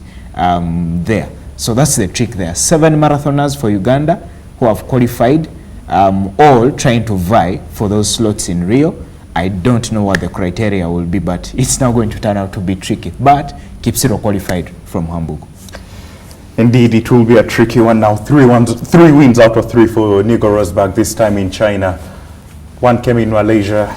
And what's Hamilton up to? What's not going good for him? Everything it seems to try, it's all failing.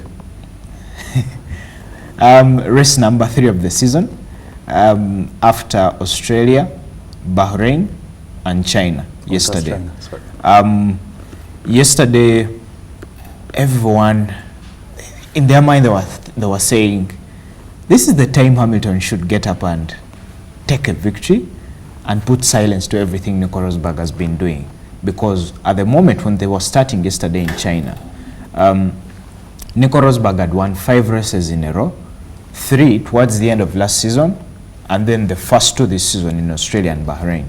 And yesterday, Rosberg doing it again, taking the victory, and it was not only a sweet victory for him, because he got the biggest point margin after that race yesterday. About 36? Yeah, 36 points over Hamilton ever since they became teammates at Mercedes. Now that silver arrow, you probably think it's doing magic for Rosberg, but on the other side, looks like Hamilton is not lucky.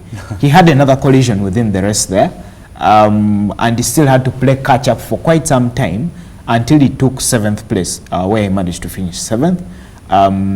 But that could not deter Nico Rosberg from smiling and delighting in that, getting to the podium and celebrating, because it was his 3rd successive win of the season. He's won now 3 races this season. That was akin to what Hamilton did in the other first seasons, if you remember. I think bar the Australia Grand Prix, where he didn't, I think, manage to complete, and then the race went to, I think, Daniel Ricciardo was eventually stripped of the victory at the time. Now, these are 3 races in a row. Rosberg is winning. Of course, pressure is piling on Hamilton's side. If the gap goes to 36 points after 3 races, because usually, if you remember, at the time Hamilton would win, Rosberg would either finish 2nd or 3rd, 2nd or 3rd, 2nd or 3rd. Behind. Yeah. Where he could not manage to finish in those positions, Rosberg could not finish. And that could only surface when they've gone about, I think, 8 races, when they've managed to get to when they managed to get to Japan, India, around that phase where they're heading to Belgium and then Germany. That's where Rosberg would collapse and then fail to finish some races, and that's where the gap would grow. Now for Hamilton, the gap is already growing at the start of the season, which is quite worrying. If you're the three-time world champion, that is Lewis Hamilton here, but also the verb exchange between the driver for the Red Bull car and his fellow teammate Sebastian Vettel is at Ferrari, because the two had the collisions. Then there was where one was driving in the other's lane and then the other couldn't pass. Yeah, and the other called the other madman. But the victory still goes to Nico Rosberg. The gap keeps growing. If you're Hamilton, you begin to worry. And if you're a Formula One fan who is a neutral fan, this is probably what you would want, to see Rosberg up there and see how much Hamilton can do to catch up with him. Last but not least, the EPL action. Aston Villa, we can now say that they've been relegated. Sergio Aguero hat-trick against Chelsea. Jamie Vardy, red card. He got the goal, but the Foxes proved their never-say attitude yet again. Jurgen Klopp showed his squad depth over there, and I think Arsenal's title chances have been blown, courtesy of a Jamie Vardy Abolasi goal towards the end of the game. Now, wrap this all up, Darren. Let's start from the bottom, where Aston Villa confirmed they were relegated. It now only leaves 6 teams that have never been relegated since the start of the Premier League. I think that includes Everton, Tottenham, Arsenal, Manchester United. I think Chelsea is also there, and Arsenal. And 6 Liverpool. and Liverpool. So one of the other is off the radar. So Everton, Aston Villa getting relegated over the weekend. That goal by Marcus Rashford, that meant United won by a goal to nil. Some good recovery from that 3-0 drubbing of Tottenham Hotspur the other weekend. Of course, in there was eliminating West Ham in the FA Cup quarter-final replay on Wednesday night. But now it means United, they keep edging closer to probably the 4th place, although City looks like they are running away with it, because their victory over Chelsea 3-0, hapless Chelsea, where Thibaut Courtois was sent off in the 78th minute. That hat-trick for Sergio Aguero meant City moved to 60 points, and actually Arsenal needed to win to dislodge Man City, because Arsenal was still stuck on 59 points until yesterday when they drew with Crystal Palace 1-0. Yannick Bolas getting a late equalizer for Crystal Palace there, for the two teams to share the points. Of course, I don't think Arsenal are still in title contention. They are probably their title is probably the 3rd place or 4th place, and now I think it's going to be 4th place at some stage, because we are going to talk Arsenal against Man City in some few days to come, and there's more Premier League action that comes up later on tomorrow. But as it stands now, looks like Leicester City, they are overly filled with luck. They are overly filled with luck.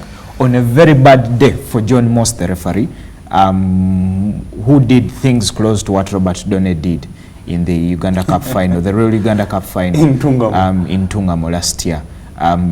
Some controversial decisions there. The penalty that Leicester City got, I thought it was a controversial one. The one they should have gotten was the one where Ahelo Bona held Robert Huth in the area, and then they didn't give that one. Now in the final minute of added time, because there were 5 minutes that were added, there is a penalty for Leicester City, because they were trailing 2-1 at the stage after Jamie Vardy had scored the opener, and then he was sent off. Then they got 2 goals there, a very, very good goal from Aaron Cresswell, and also that penalty for Andy Carroll, for West Ham to lead 2-1 at the King Power. And the feeling was Leicester is going to lose this one. Then that controversial moment, there is a penalty. Leonardo Uloa goes and scores it, and then boop, King Power Stadium is into this just erupted. It went into a buzz, because that point that they had secured felt like another victory for them on the day, just like the way the commentator had put it, John Champion, because the equalizer felt like they had taken 3 points, and they stayed atop the log there. Now it means tonight Spurs can only cut that gap, because now the gap is of 8 points. Spurs can only cut it to 5. 5, sorry. Yeah, if they go on and beat Stoke City another tough game for them. That maybe Dele Alli and Hurricane should do what they've done over the past 1 month. Thank you, Darren. That will do it for this edition of Morning at NTV Sport. Aston Villa will be playing championship football next season. However, standout fixture will be between Aston Villa and Nottingham Forest, 2 former Champions League winners. Have a good morning.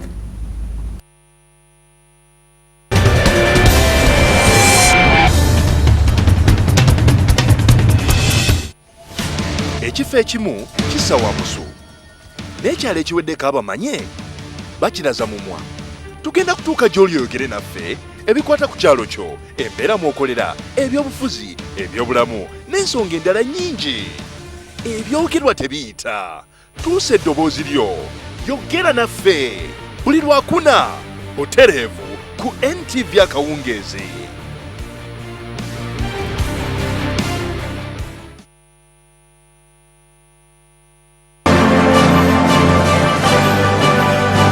You don't have to look any further. Get online and you'll get any property. It's all about joinery. How best do you give a tree a very good second life?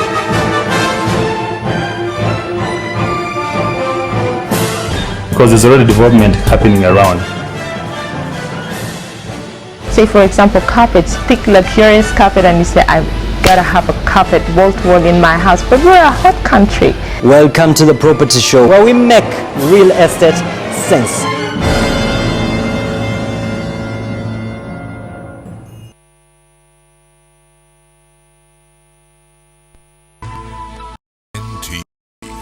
Turning on your world. Does your skin get so dry it feels like it's cracking? Now with micro droplets of Vaseline jelly. Vaseline lotion deeply moisturizes dry skin and keeps skin smooth and restored for 3 times longer. That's the healing power of Vaseline.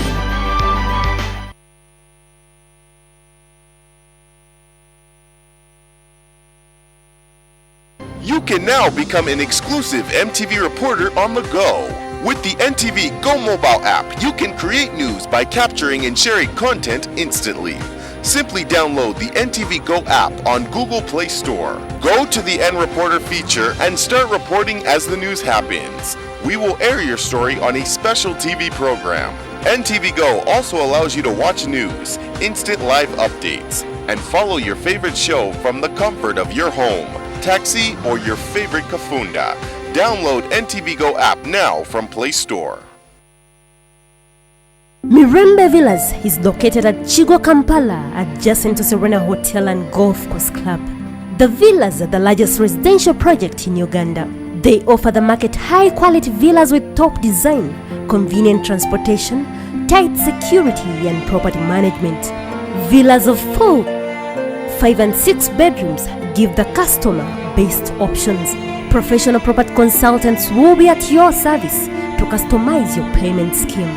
Commercial properties include shopping malls, gyms, clinics and kindergarten. Mirembe Villas fulfills your dream of a countryside life with tranquility and a nice environment. Mirembe Villas, your future home awaits you.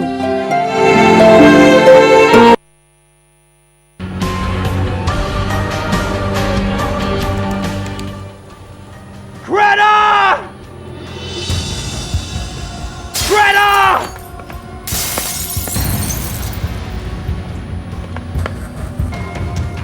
Put that bat down. Put that bat down right this second or I'll call the police. I hate you. I hate you with all my soul. Hilda doesn't want to see me. Hilda had the right to know the truth.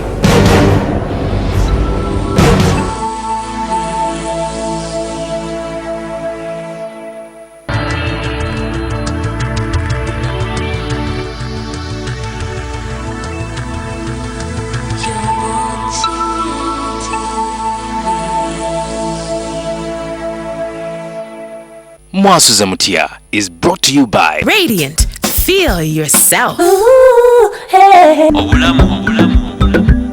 and Finance Trust Bank. the bank that understands women's financial needs. Nasoma swasa, nasoma education, bwe mala nja genda abamu asoma education ng'akimanyi naye ng'atayagala agenda akole mu bank. Yes, kisoboka naye bwe kiba tekitobose okola ki. Twagala leero tukyuse mindset eyo nti okutuula mu office kikulu kiri ekiri mu office ekyo tubeera nga tunoonya. Buli mwe agamba njagala kukola wano njagala kukola wano naye ng'ate waliwo bannaffe abali mu mirimu giri emirala oluusi gye tunyooma naye nga bali bulungi nnyo talina kyajula. Ani gwe lina mu studio? Tulina Aisha Bunkeddeko, mukyala ali wano Hajat. Hajat yasoma yakuguka mu IT naye n'atuula n'anoonya emirimu ng'abasinga bwe twakola paka we yazuuka lumu n'agamba n'ekyo ki n'atandikawo n'ekitongole bakiyita life after school, right? Life after school. Kati ayagala asharinga oba agabane naffe ebyo bye yayitamu ne bimutuusa waali kati. Mukyala kati teyejjusaako byakola. Aisha, salamu alaikum. Wa alaikum salam wa rahmatullahi wa barakatuh. Oli bulungi? Ndi bulungi nnyo Farida. Webala okuweereza eggwanga. Ameena. Ndi musanyufu nnyo abatulaba mwenna kuba nti nfunye omukisa okujja ku NTV okwogera naabo. Singa ddala abaana be baatikidde tulabe ddala bye nayitamu biyinza okubayamba ne wentuuse binyambe bitya okutuuka wentuuse. Okay. Oba otandike natubuulira bye wayitamu. Kantandikire mu kusoma wano. Okay. Mu bitabo ndi ku uni awo. Okay. Nze nali ku IU Kampala campus ekibuli era namaliriza okusoma nga 7 Ogwokubiri bwe batutikira 29 netugenda Embaale naye ebiseera bwe nali nga nkyali ku university ate nakola IT obulamu bwange nalabanga kyekyo ebiseera omuntu okwogera ku IT kali ng'osoma IT gwegoloza ogenda kukola ki mu bank go servicing computer zaabwe obanga oyagala kubala sente wali ku computer nga sira okubeera ali ku gundi nerabira kubeera eri mabega machine zonna zineetoolodde bwe kifaananyi kinayina kyali kirala nnyo kulaba bulamu nga bulugenda kubeera soft ng'okulaba okuvuga emmotoka kigenda kuntwalira ekinene nnyo myezi 6 sente ze neebalira otandise okwera mu musala gwa bukadde 3 bwali 5 kubanga beboogera ku IT personnel IT era zinasoma kimanyi sente zendimu era we nali nkola graduation party kwaliko abavubuka abajja ne bagamba nkolera ebizibu byabwe byonna bagenda bigonjoola nandaba ekintu okikutte so we bantikira 29 nenkola omukolo awo mu Gwokutaano nga tebaali nsonga lwaki sikola kuba akafaananyi olwedde nali nkalaba gye ndaga ndabayo naye era nga ebintu ebitali byangu obeera ng'okyali kusoma ebyolowooza si bwe biba. It is after ng'ozze mu nsi ebintu bigenda bikyuka mpola mpola teri akugamba nti bikyuka kyekola kyokka.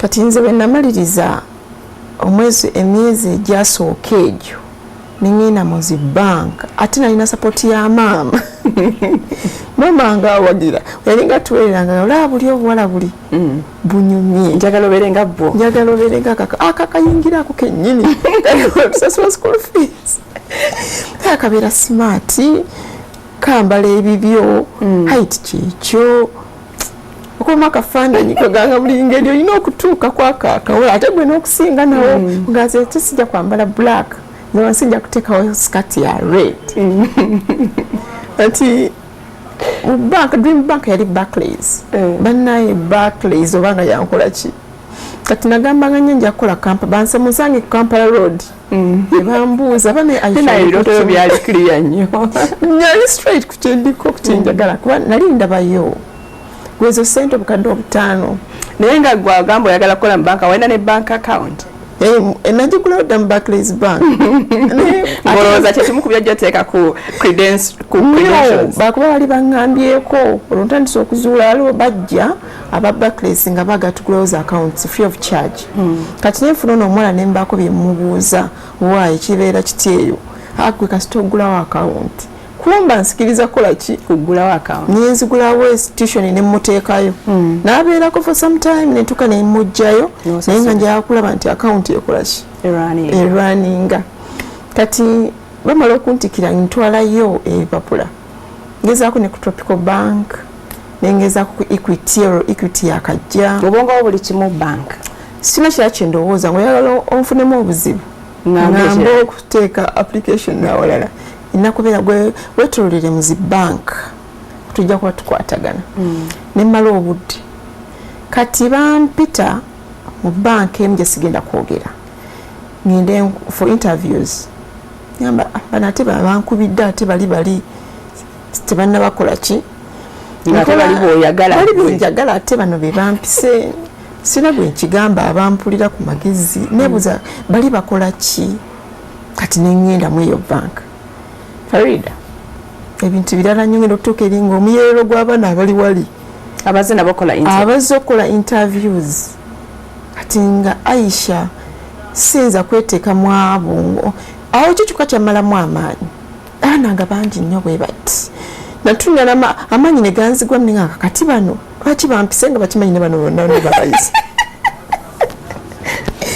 balina kuyita nze kuba olwo ntandise ogivuluga nekisooka si ebbanka gyenjagala olwo wayiseewo bbanga ki nga bakuyita omukolo saagula mu gwa kutaano bampita mu gwa 11 naye ngaowo nannamala budde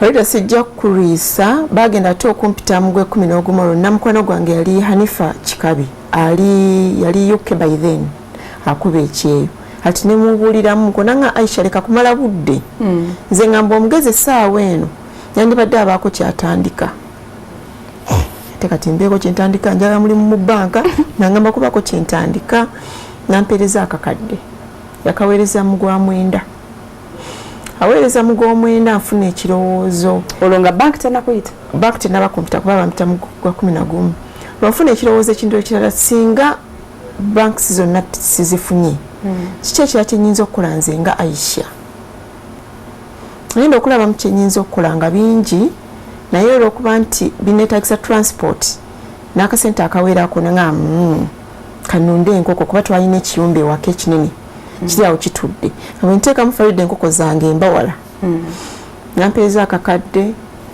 nengenda mu binzika nenkola booking y'enkoko broilers natandika na 3 naye nga ngenda okubikola abazadde sinabagamba engeri gye batasibawo ewaka nze nsiba neetegeka brood egenda kubeera etya ebimu nga nabirabako nga babikola naye birala nga nteekamu obwongo bangamba obukoko bubeera buto nnyo tebina kuyitibwa mu mpeewo biki nfunye awo ekisuwasuwa tanditse okukozesa obwongo kati enkoko nenziyita mu gwe 10 bankubira mu gwe 11 naye kuzeeta enkoko zino abazadde bazirabye nga saabatuuza kubagamba nekitabasanyusa bulungi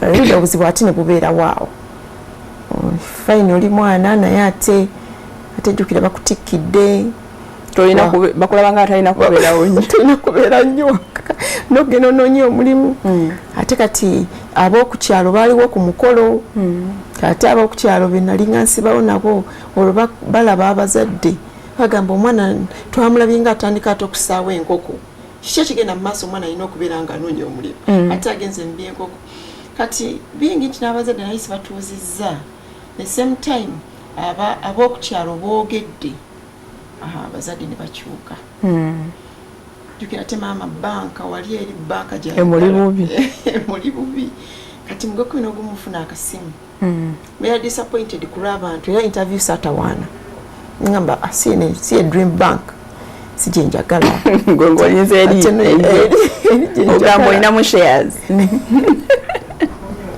banziza mabega bano ngamba naye ng'obukoko bwo weebuli nkoko weeziri bisatu ozifaako bolowooza nti nazo nzifaako kamala kiri nali nkyagala nnyo angamba singa banka egaana kati nakwesiba ku kino olwo mindset egenda etandika okukyuka ndaba ebbanga ddene okuva mu gwokubiri lwe bantikira ntuuse nebbanka sinaba kufuna Farida tandise okunyigirizibwa olwo abazadde okubasaba buli kimu ntandise okukula ebirowoozo boyfriend abaawo naye ate boyfriend oyo muba naye mukyali naye mu ssomero muvuddeyo naye tunako kweri angu tuyinza kumusaba ninyigirizibwamu olwo ntandise enkoko mpolampola abazadde neŋŋamba abazadde kambalekereyo bwe banalaba nga nkutte ku ssente bajja kyagala kati enkoko ntuuka mu Desemba Mungu nansaasira Farida nakwata ssente nkoko alla nakwata emitwalo 6 sizikwata wako amagoba najjamu 6 ebiseera natundanga enkoko omanyi bulungi obibala nnyo natula katebe n'ensalako nga bajja okugula ate nga mbagamba nkoko ki ate saagala tuuke mu kiyumba tunule mu butuli batunulyange ne bagamba mpeeyo eri ku kigundi mbala omwana embala ssente n'ensalako ne neesigama nabye ddala Farida ssente eyingira olwo ntandise okukyuka ku banka nvaayo ekumba okwekozesa omuntu obukadde bw'obutaano obwerabidde wali olowolezaamu naye ate kino kimpadde emirembe kuba navangawo kewaka n'entambulamu nzize akabanka kaali kakyalimu naye banka bumanyi kinazinga nsinga okwagalayo yali esi n'entebe otula mutebe ne weenyola bwoti ne esi eyo engeri wakati wabaawo esi waliyo faani naye kati ka esi kano ngolo batugamba sikini ekyuka lwaki tewagendera ddala mu America nga manyi wano mu banka nja kuba mbifuna kati nentandika okwekubamu akafaananyi ako banka naye nesikirwako olwo ntandise okukula kati nfuna ku ssente zino n'akakadde nkyakalabawo enkoko zonna zigenze nenzayo nembuukinga yabuukinga luli 3 kulu naleeta bimeka 5 olwo ntandise okulya onkyukidde ddala nfunye n'abantu abeetoololedde mu nkoko banange olinayo enkoko nange nina enkoko ofuna abaagala onkonectinga kati nga gyemikono gitandise okufuna abaami abaleeta emmere ewaka olwo nfunye amasimu gaabwe ndeetera emmere y'enkoko njagala ebirungo bwe biti kati ne famira ngifunye olwo abazadde bo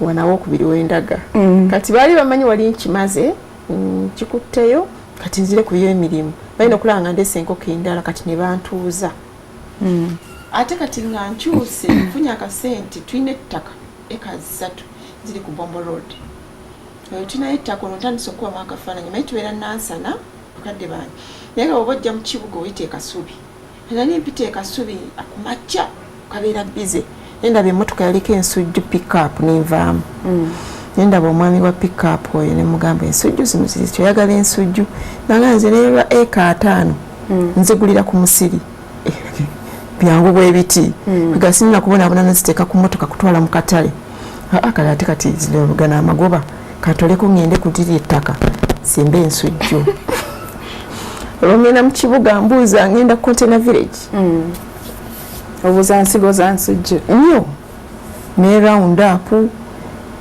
bambulidde bye byetaagisa engeri gye basibamu ekinnya olwo ntandise okwebuuza abazadde nkabe ongenze ku lutu ey'okubiri ey'enkoko abazadde nsirise nabo basirise bakola kiddako naye nze ng'ate ninayo ate siteepu endala gye ngenzeeko ey'okulima ensujju ng'ettaka lyabwe nayo saatawana babuuza kuba nali nkimanyi yali aido ate nga nekyebaagala nkimanyi kugenda kukola okunoonya mulimu kati ze ngenda mu kyalo nentunuuliraawo olwo mukyali kugana amagoba ganyambyeko taddeko abasajja basaaye naye ku kyalo okwo tatange bamumanyi nnyo bamukubira naye bagenda omukubira nga bamaze okusaawa n'ebinnya batandise kati kiki kyaleeta obuzibu naweeka ebbomba ku mugongo nentandika okufuuyira kati omwami yandaba nakubira taata wange omwana aweese ebbomba bana ensi yona nakatu ge bakatikira nti ali eno aweese ebbomba afuuyira singa ate simanyi nti obugambo balukoze eki engeri gye batasibawo awaka abazadde bagenze kukola nakozesa akacyansi ako nziruke mu kyalo Kigoogwa siwala tefe tubeera nansana nempeeka ebbomba kati ekyo kikyaleeta obuzibu Farida buzibu bwajja ne bakutuuza mu meeting bambuuza agenzeeko yali ya famire yali yakika yali ya famire namusa ogenzeeko Kigoogwa mpiseeyoko oyiseeyoko buyisi onoweeka ebbomba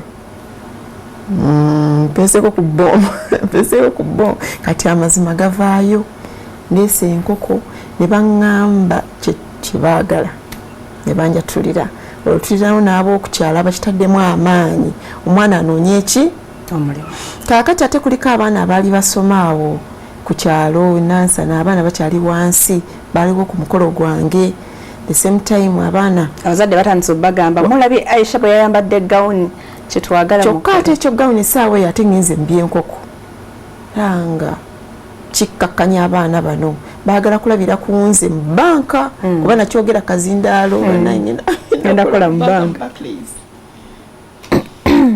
nekireeta obuzibu bw'amaanyi ne bantuuza ne bambula kye baagala kireeta bagala nkukola omulimu funa omulimu mu offisi nyambale obusuuti nyambale esuuti naye nga tonkwate ensawo ngende mu kibuga nkole ki naye bagenda okyogera nga ate endeese ziri enkoko nazo zireeta ate nekireeta obuzibu nzuukuka kiro saa 9:10 ngende nzikyekingeko ndaba oba omuliro gukyalimu ebyo omuzadde bimukola bubi nnyo omwana ate kakati ate agenza ate wuyo empewo emufuuwa lunafuulumanga ku kakiro nenkuba nempujja esigiri nsobole okukwata obukoko bufune ki ebbugumu kiri ekyo kiro saa 10 ekwata mu manda omwana akutte mu manda nze kunze nga kiryoke kuba ntandise okulaba gyendaga naye nga ate kusaidi y'omuzadde tekikola bulungi faida obuzibu bwaliwo awo nsika basika nemerako kinjagala bo baŋŋamba Aisha twagala kino nze mu mutima kuba bali bazadde nange ŋŋamba njagala kino sijja kulisa Farida nengira enkoko mungono mwagerera ebizibu nga binajja enkoko zaalwala Farida enkoko zaalwala enkoko zandwalirira nezifa enkoko nezifa ngamba ti kino omuzadde takyagadde enkoko zigwawo bugwi nezirwala enkoko nezifuna ebirwadde nengula emmere yali nyingi ate nefuna ebbugumu nezaafectinga nezigaana okugejja neŋamba nobala loosi kati ate ensujju projekiti ekyagenda maaso baŋŋaana bagoba kutaka ndibangamba tuddeyo kugendayo oli omwami oli yakasita yagira ekintu nekigaanira ddala nekikomaawo kati nze nga ngenda n'obusente bwomaze obuteeka mu sente zo zagenda ninzikiriza sente zigenze nekagose twetinge ku bino ebitano byendeese manyi ate ngenda kulala luli 3 nafuna 6,000 mulwate bino ebitano Farida nafuna obuzibu bwotamanyi enkoko nezirwala enkoko nezifa buli kumakya kuteeka kujjayo mirambo kusuula kati abo ntandika okukaabamu naye newabaawo omwami yajja eyanguzanga enkoko eyaguzanga emmere nambuulira mutamwami Siraaji nangamba mu bizinesi kino kibaamu naye kati otandise okusoma oba luli bateekangayo sente mu kibiina mu ssomero osome kuno totaddeeyo sente oyise mu bino kati experience kati otandise ogifuna baako kyoyiga tokaba naye baako kyoyiga kati manya ku lino ki ekirese endwadde tewagema bulungi okenyini otandika okwekyekinga asaagema bulungi buzibu bwava ku ki kwe bayita okukula angamba bwebaki kati kuno bakuyita kukula kati otandise okukula naye baka ate ngenzeyo mu Barclays Bank nabaki otandise okuya Barclays Bank eganya okunkubira essimu sinayo gwe manyiyo lumu nenyamba nengera mu Barclays Bank nze kennyini mbabuuzi ki ekyo bana naleeta wano ebyange nengenda wali okwebuuza naye naleeta wano ebyange teri n'omu yankubira kasimu taddeyo enkoko zitandise okufa mbere sirias aba bank omukyala yatunoyogera nani HR oba gwe wasanga awo nze ngenze ku deski wano eyeebuuzibwako ngenze njogedde nkabyemba naye naleeta an application omukyala natunuulira mukyala yali mukuluko mukyala kwe kutandika okumbulira nangamba esaa yinza n'okubanga empapula zo twaziteeka dda wali mu piiti so tokirwako totuleetako kajjanja tokirwako tokimalako na budde nti ojje kati ozze kati oyogera naani saawa eno kakati muwalanze amagezi agenda okuŋŋamba amagezi nga seeta kumanya mmanyi ekyebbanka kikoze eki kigaanye Farida nata bank ne baŋŋamba kunengerako mu UN nenteekayo empapula nengeza Farida sirina we bampita yako oli mwemeka Allahu akbar olwo nyingidde 210 enkoko wayizigize yenze mu 210 kigaanye nga 210 Desemba nenfumbirwa nyingidde obufumbo ne mwami wange bwe tujja ku kampasi takola sikola ki takola nawe takola naye enkoko ziri project wagivaako nagivaako byonna waka babigaana ebalemerako ne babigaanira ddala ne babigaanira ddala n'okulima ne bakugaana kati nensigalirayo awo nyingira n'omwami wange ye yakola law ate nze ndi wa IT ebirowoozo bye nali mwinamu essaawa eno ntandise okutegeera nti ebintu bikyuse si kye nali nsuubira ate olubuto telulwa ofunye olubuto ogambye naye yali takola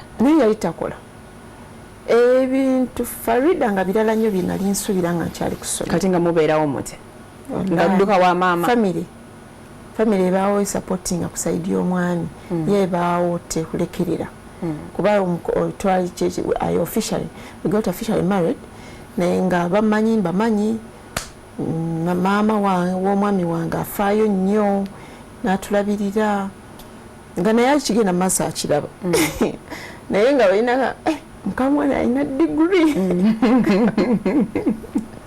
omwana alina diguri ne mutabani alina diguri bombi baze bakidde naye nga olabamu akafaananyi naye nga bambi ekyamazima nemutekola ki tegirabika ate wegibanga gyegiri mitono.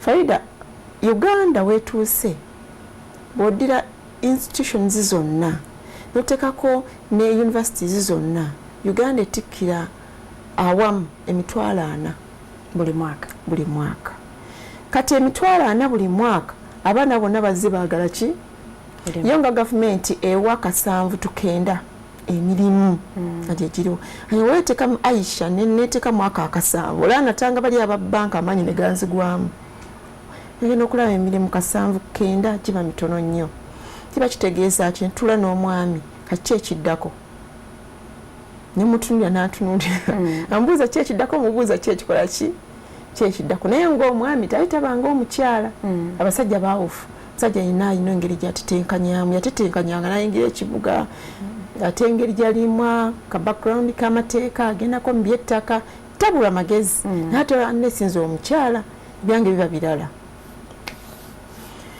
wallahi obulamu ne butubeerera buzibu olwo tuyingidde 2010 December nfumiddwa 2011 nzadde 2012 nga mukyali awo tukyali awo 2013 ntandika okugamba history this is not Aisha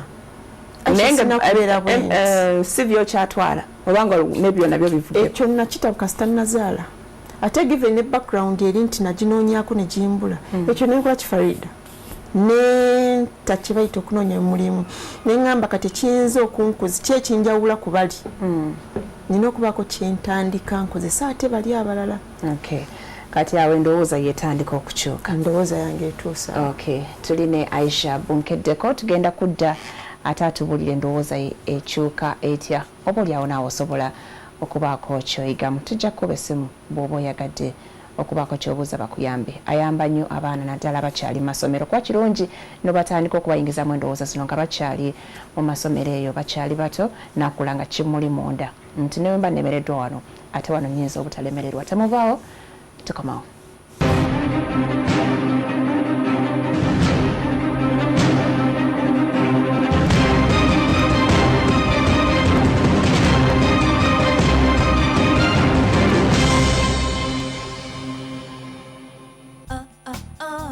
Your wedding weekend is finally here. Here's your Radiant Style Tip.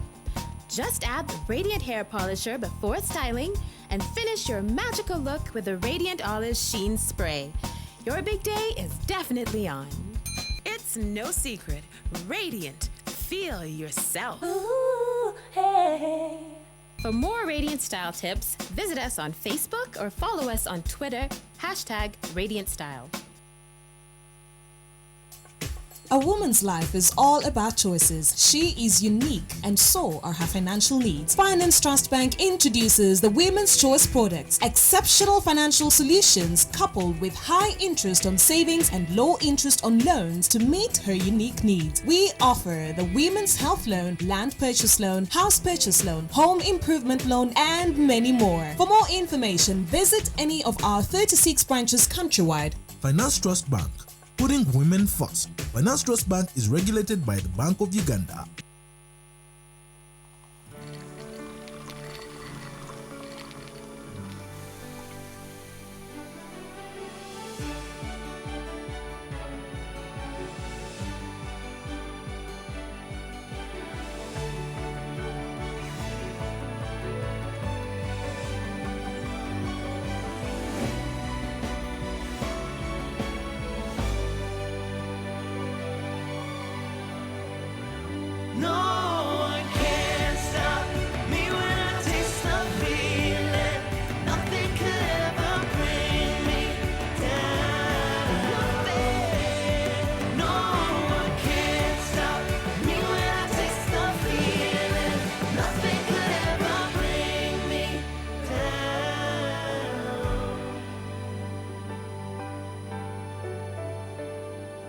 Taste the feeling.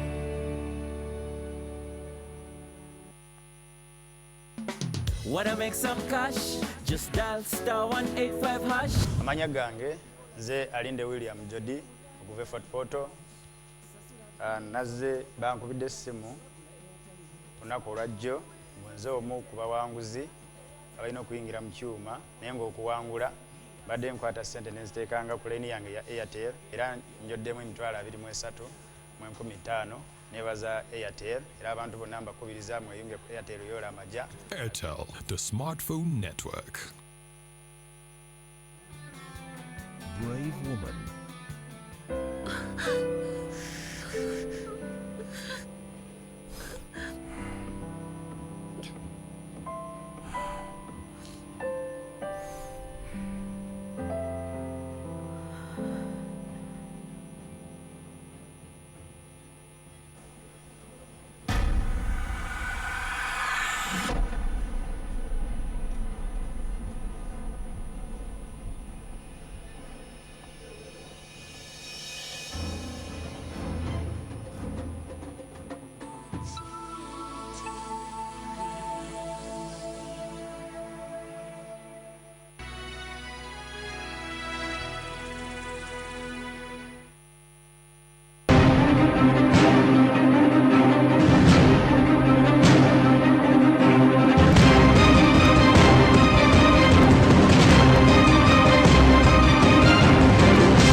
Mwebale nnyo kwekomerako NTV tuline Aisha bunkeddeko tugezaako okulaba embeera eno ey'okunoonya emirimu ogivvuunuka oti ate bulidde ye bye yayitamu kati ate katulabe biki bye yayiga mu ekyo kye yayitamu.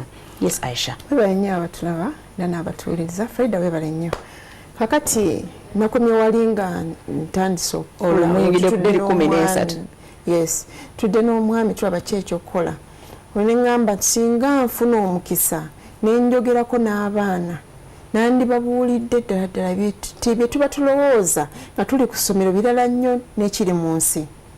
Farida ekyo saakiwa nabudde kudda okukirowoozaako era tekyeetaagisa kinene nenfuna essomero awo lirisaidize Nansana neŋŋendayo nagenda okulaba nga reaction y'abaana eri too positive. Ngamba kumbe they like it.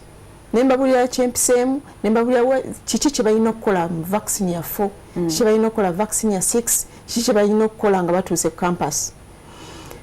Nga singa Aisha natandika nga nkyali mu senior 4 vac nentandika n'obukoko obutono abazadde nandibadde nakibamanyiza dda nti okunda is part of me. Naye nakitandikira mu kiseera ekikyamu kye bali bandoolezaamu kati nga ntudde n'omwami ne tugamba life after school. Mentioning naye nakiddamu really life after school. Things are fun. Yeah, that word life after school. Awo nfuna ekirowoozo ky'okufuna organization yabeta life after school naye tugiregisteringa 2014 era essaawa tugenda mu masomero tugenda mu institutions tugenda ku universities ne twogera n'abaana ne tubalaga kati saa tulina team jetambula nayo era nabo ba graduates nga bakola ebintu birala nnyo abamu balina masters. Omanya abaana bagala nnyo okuwuliriza omuntu nga obabuulira naye nga nawe olinako wootuuse. Kati gwe wagenda bugenzi maaso natandika ne organization olina byoteekerako ebyokudayo ewaka Nansana newabakadde nembagamba kakati wano space eno nnene ontandise okulaba ewaka wanene nnyo olinalinga sikiraba olwo nga mama takyakubira nti owaayo otuuse bakubya emirimu. Kati bala ndi mukazi mukulu naye akati mama wana waka wanene awo wetaagisa tukolewo bwe tuti awo nga nteesa buteesa kati awo mbalaga kiki kyerina kukola awo mbalaga nti nabo bennyini bakozi tebakyetaagisa genda kunoonya ssente basobola okukozesa ewaka waabwe okufuna ssente. Ntandika okubalaga ne mbagamba kati wano weetaagawo kino olwo nenyingira project ya nursery bed. Ibya nursery bed biri nnyo Kawanda nze kati nembitwala Nansana awaka wanene bagenda okukibazaamu wentuuza wansi nembalaga kyetaagisa ssente bwezi ssente ntono nnyo tekikwetaagisa kubaawo buli kaseera kasita ofiira ku makya n'olweggulo abazadde ne banyiikira ekigambo kati space nze ngikozesa wanene nnyo era ndimbya nursery bed n'omwami wange byalimu e Kawanda era obulamu bulungi nnyo meanwhile nga tulaninga ne organization yaffe Omwami ebyamateeka teyabitwala maaso.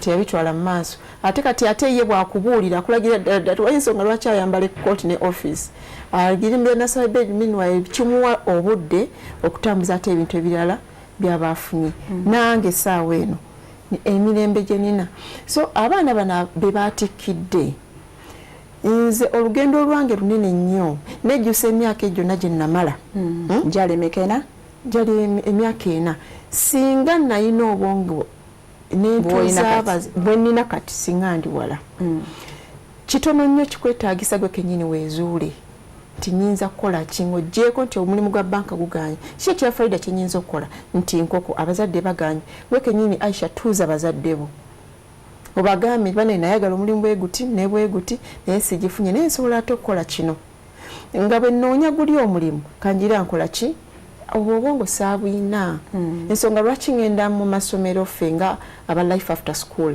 organization ne twogera n'abaana bagamba bannaye nga mukyali ku senior for vaaka akantu koba okola ki koba otandika tekyetagisa ssente nnyingi kale essaawa eno olaba bano bebatikidde bagamba nti wakinze Aisha kantandika business ya sente meka kasambere n'obukadde 10 nengendako China nendeeta ebintu naye nga talina kuwadde emitwalo 7 nsanvu oba 10 n'ekifo kyennyini kyagenda okuteekamu ebintu byanansuubuza rent eri waggulu nnyo Farida abaana tebamanyi kiki kati essaawa eno ogendagenda buli muntu ali ku bize ku application bali mu kwambala obugoye obusinga obulungi which is okay nakyo kirungi naye nze nganze ku kyempiseemu mba njagala ba applying naye nga aliwo akantu akalala ke babatandika kali additional to this tebayilayinga nnyo kuli obeera ku bino obeera disappointed time etuuka nga nagenda mu Barclays Bank netankubira ssimu waliwo ekintu ekikujjira mu bulamu bwo nga kikutta kibeera kikalooli wakati kita kikalooli nga ekinogu nabanka naye ddala banka eno ngikole ki ate nga twali kyogenda gikola ki kati awo ffe nga aba life after school neolaba tulina obumalirivu omwana omu nga yatandise okwogera we are changing their mindset ebintu bikyuse mpotho tukikola given our experiences naye nga tubakyusa mpola mpola kuba omuntu tukizibu okukyusa obwongo bwe omulundi gumu so omukyusa mpola mpola tulina session ya question and answer omwana bwatuuka mu kuddamu ekibuuzo oba mukuba ekibuuzo kyabuuza ebiseera ebisinga abeera ye tulina ebintu 8 kwetutambuliza I'm going to mention them first the thoughts omwana bwawanika omukono bwati nanga Madam Aisha have a question omugamba asooka kwogera ekirowoozo kye era turespectinga nnyo tuwanye ekitiibwa ekirowoozo ky'oyo omwana naye nze maama ewaka asotta ekyalaani lwaki nze yangaana okusotta ekyalaani naye ate njagala nnyo nnyumirwa engeri gyakolamu bw'ati ebigere ekirowoozo ky'oyo omwana kikulu nnyo era bw'oba omutuuziza wansi ogenda okulaba nga ekyalaani kyekintu ekiri additional ku bitabo naye omuzadde takola ki kati tuba tumubuulira ngeri yakwogeramu na muzadde mukonvisinga na biki byayinza okukola ebiyinza okusoboseza omwana ono omuzadde okumwagala for instance okola emirimu nokera ku makya nokola bulijjo kyotakola muzadde neyewunya Aisha kino yakikoze kati wiiki namba omuzadde bwakulaba nga okyuse bwotyo ofuna ekyaganya naye maama lwaki tonzikiza nange nekolako bwenti ku bigere olaba ali takugana nti essaawa enakkiriza jangu okoleko bigere omwana kati bwakitandika mu senior 4 amugamba senior 6 vaaka kati olwata omutwala mu masuuti oba luli wakubanga biraka kati genda mu maki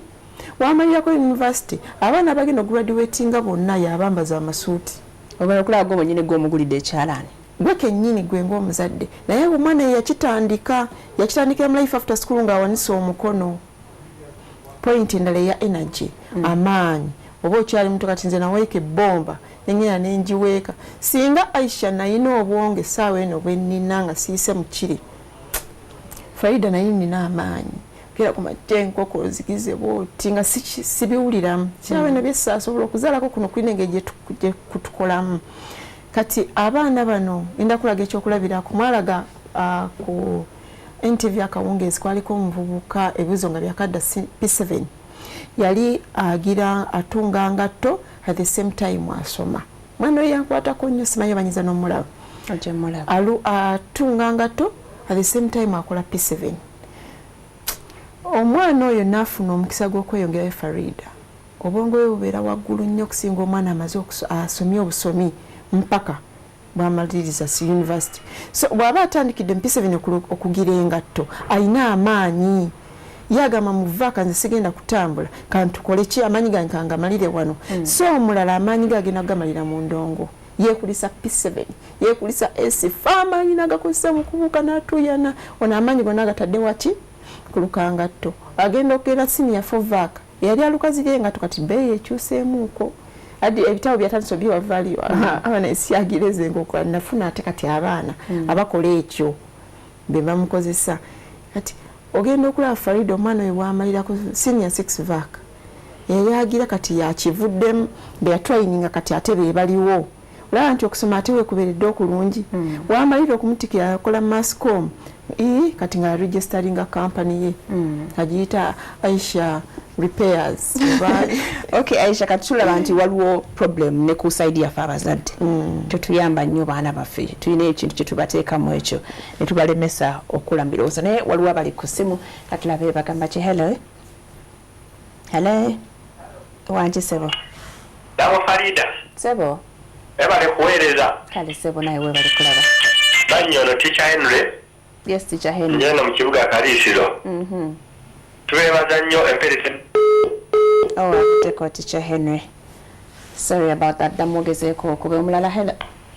Farida ebale kuweereza munna. Kale sebo naye we bali kulaba. Farida. Wanji.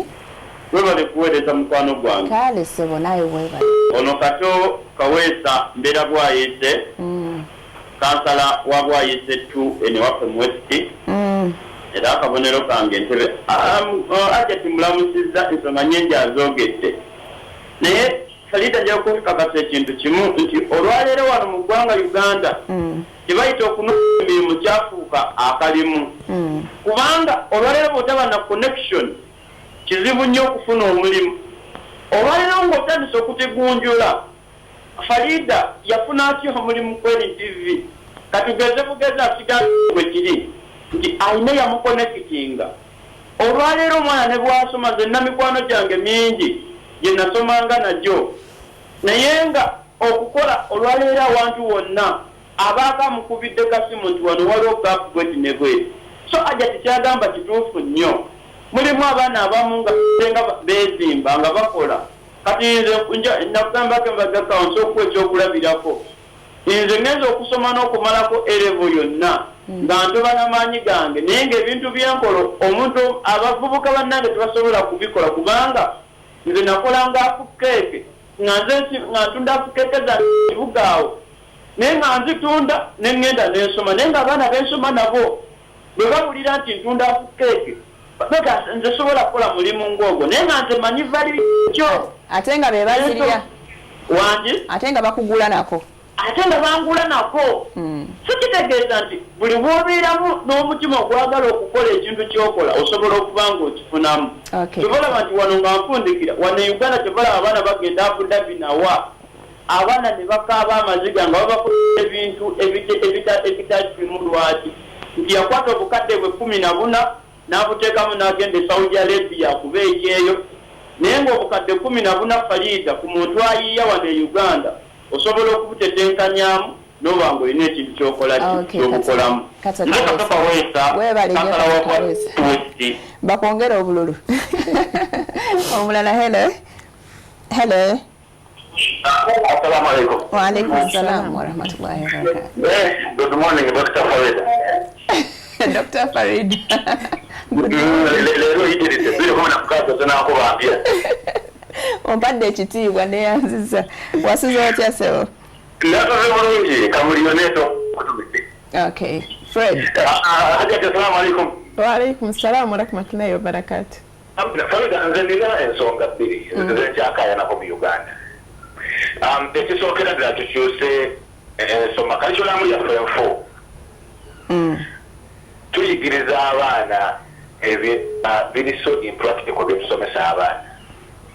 Kati njagala otunuulire omukyalo oyo singa ku ssomero lye lyasomera newaka bali kugamba embulira yemu nti it's all about what ebintu byomukola very practical twandibadde tulina university awedde emirimu so nze mbadde nsaba abali mu education system nga sinadda waka tusooka tukyuse ensomesa mu Uganda nze ndowooza abaana bafuge kati faweda twankalijinga ennyo technical institutions ebintu ebikwatibwako ebyemikono byetusinga okwetaaganga Uganda kati kyalina ebireserwa bintu ng'ebyo tubona amazima tukyaikotinga toothpicks ebikwaso kale Fred webale nnyo mukwano point tugifunye ayagala nnyo technical institutions twogereko eri abazadde Aisha eri abazadde era ffe tufuna omukisa nitwogerako eri abazadde omuzadde ngo wakazaala bwoti omwana Farida bana bakyali bantu otegeera nti kati omwana nga agenda kubeera bwati sinza bintu byakola kyekola kyokka Katonda ekyo yakikola naye wotegeera nti kati Aisha mulabamu olukokokoko ng'akyali wansi wabawo lave yejja yokka omwana passion oba talent ayikola talent yekola yoko omwana nabeera mu kapiira omulaba omwana naye singa omuzadde akuza omwana mweyo line aba amwanguyirizaako nkakuleke ekyokulabirako Farida nti bwe nali nkyali ewaka nasaali nnyo muntu wakutuula wansi nali nnyo active ebintu byange byalinga nnyo byakukozesa nnyo amaanyi naye singa abazadde bagendera nnyo mu ekyo Farida nali bajja kulaba nti ndimu olukoko naye newakubadde nti ekya bank kyali kize bakigayalirira oba kuba essaawa yaleerera banka saakola ki saagendayo kati nga omuzadde mu buli ngeri nkubiriza abazadde ng'omwana akyali waka aba yesaawa eno mu P6 nga bali mu P7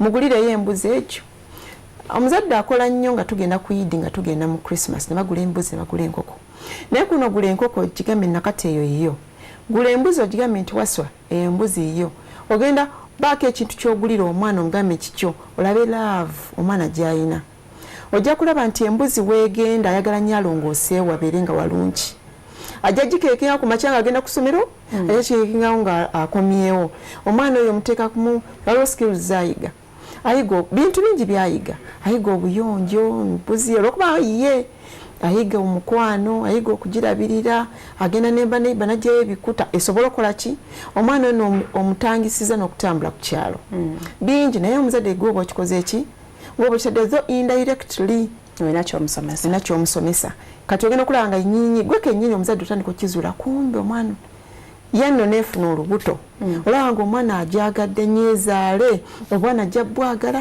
oba ajja kufa aboggola n'okuboggola temukwata kaana akato bwe kaana abuuka ne kazanyaake era naye ejja kukola ki bingi alina kyayiga eyali embuzeemu zifuuse mmeka omwana oyo bw'akitandika mu P7 embuzi zigenda kubeera 2 mpaka senior 4 Farida embuzi ziba zeeyongeze kaziba enkoko ziba zaaludde nga zeeyongeddeko wamalira senior 6 ng'alina ekiraalo aba yabitwalana mu kyalo ye kennyini yakugamba tubijje wano nze njagala awantu wabagazi zeeyagale omwana omulimitins okwonooneka essaawa eno WhatsApp yafuka WhatsApp akasente ke yantadde ku MBs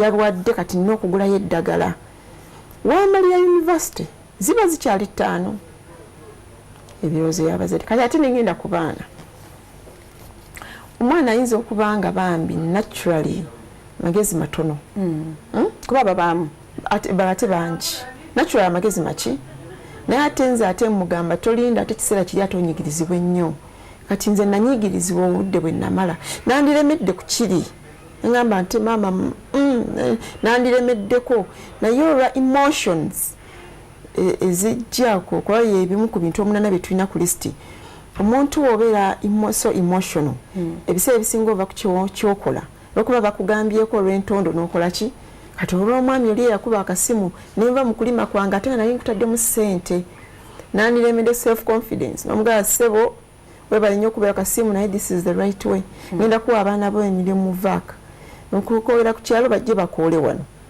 kubanga oli kushuwa ddiiro omusajja agambye ngenda kuleeta ka pickup katekeko ensujju zonna kati gweoyimirirawo n'amagulu go Farida mbwa Aisha bwange nangamba no kyenkola dadi kituufu nisingenda kusinze ngenda nomubalira ntaddemu kino kyensuubira singa ate nakola ekyo Farida singa ndiwala kusana najjayo peeni Memobali yasereza ningendo okufunyako amagoba nga mu banka obukadde tebwali butaano olwo mazina okutegeera amazima bampa banka sente mmeka n'emirembe emirembe gy'olina singa ekyo nakikola Farida kyandibadde kyolina esa akikola so kati abavubuka essaawa abagenze ku street okunoonya emirimu nga bw'onoonye omulimu baako ekirala ekiri addition ky'oba oteekako beetaaga sente mmeka kikulu beetaaga ki what do I need just determination oluusi seetaaga na sente waliwo olinga ye tali si wa mukisa nti Aisha nti abazadde balinawo ku sente balina ettaka Farida ewaffe si wanene olaba wano studio no etuli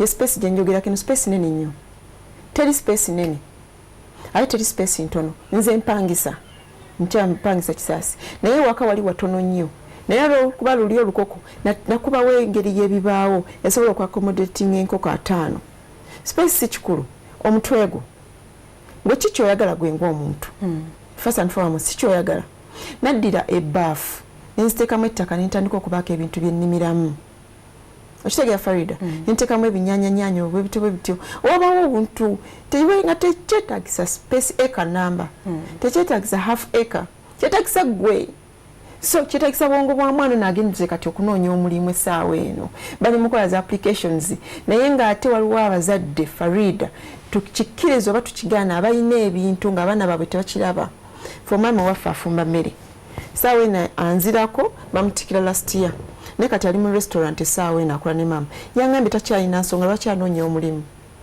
era maama wange kyeyakoze yamuga restaurant ngikuwadde agirwaninge naye ebintu bingi byayize ngeri gy'ohandolingamu abantu so bizinesi ya maama oba ya tata oba ya guardian oba yaani gy'oba olina osooka nayo Farida nange mwanyinaze bamutikidde wano jjo ku lwokuna naye yangambye sigenda mu office naye omanyi kyakola agenda mu katale n'agula vegetables n'agenda n'azitwalira abagagga baana bataagala genda mu katale abamuwa list we bati n'agenda mu bitale n'abinoonya nabibatwalira n'afunako omwana ogenda competinga naye ate ntya kale batugoba mu studio akadde katuweddeko byebyo ebya Aisha fundikira mu dakiika 2 zokka tufundikire emboozi eno ngenda kwetolera nnyo ku life after school kyekola gyekiri okugenda mu masomero enze banzije mu ssomero lyo ne nga nja kwogerako n'abaana sisaba ssente nze nkola ku moto gattako ttafaali kulwanyisa ebbula ly'emirimu ng'ettafaali etuliyita mu kwogerako n'abaana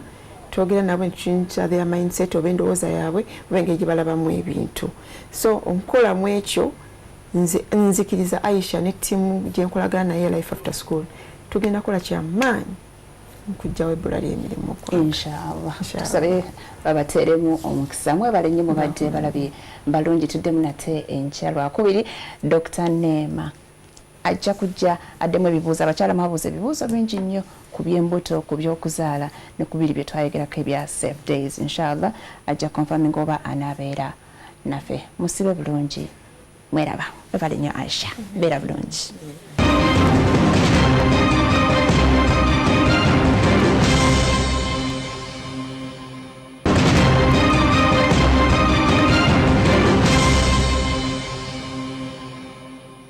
Mwasuzemtia was brought to you by Just add the Radiant Hair Polisher before styling and finish your magical look with the Radiant Olive Sheen Spray. Your big day is definitely on. Radiant. Feel yourself. Your life and your health are too important to be risked with a person who does not love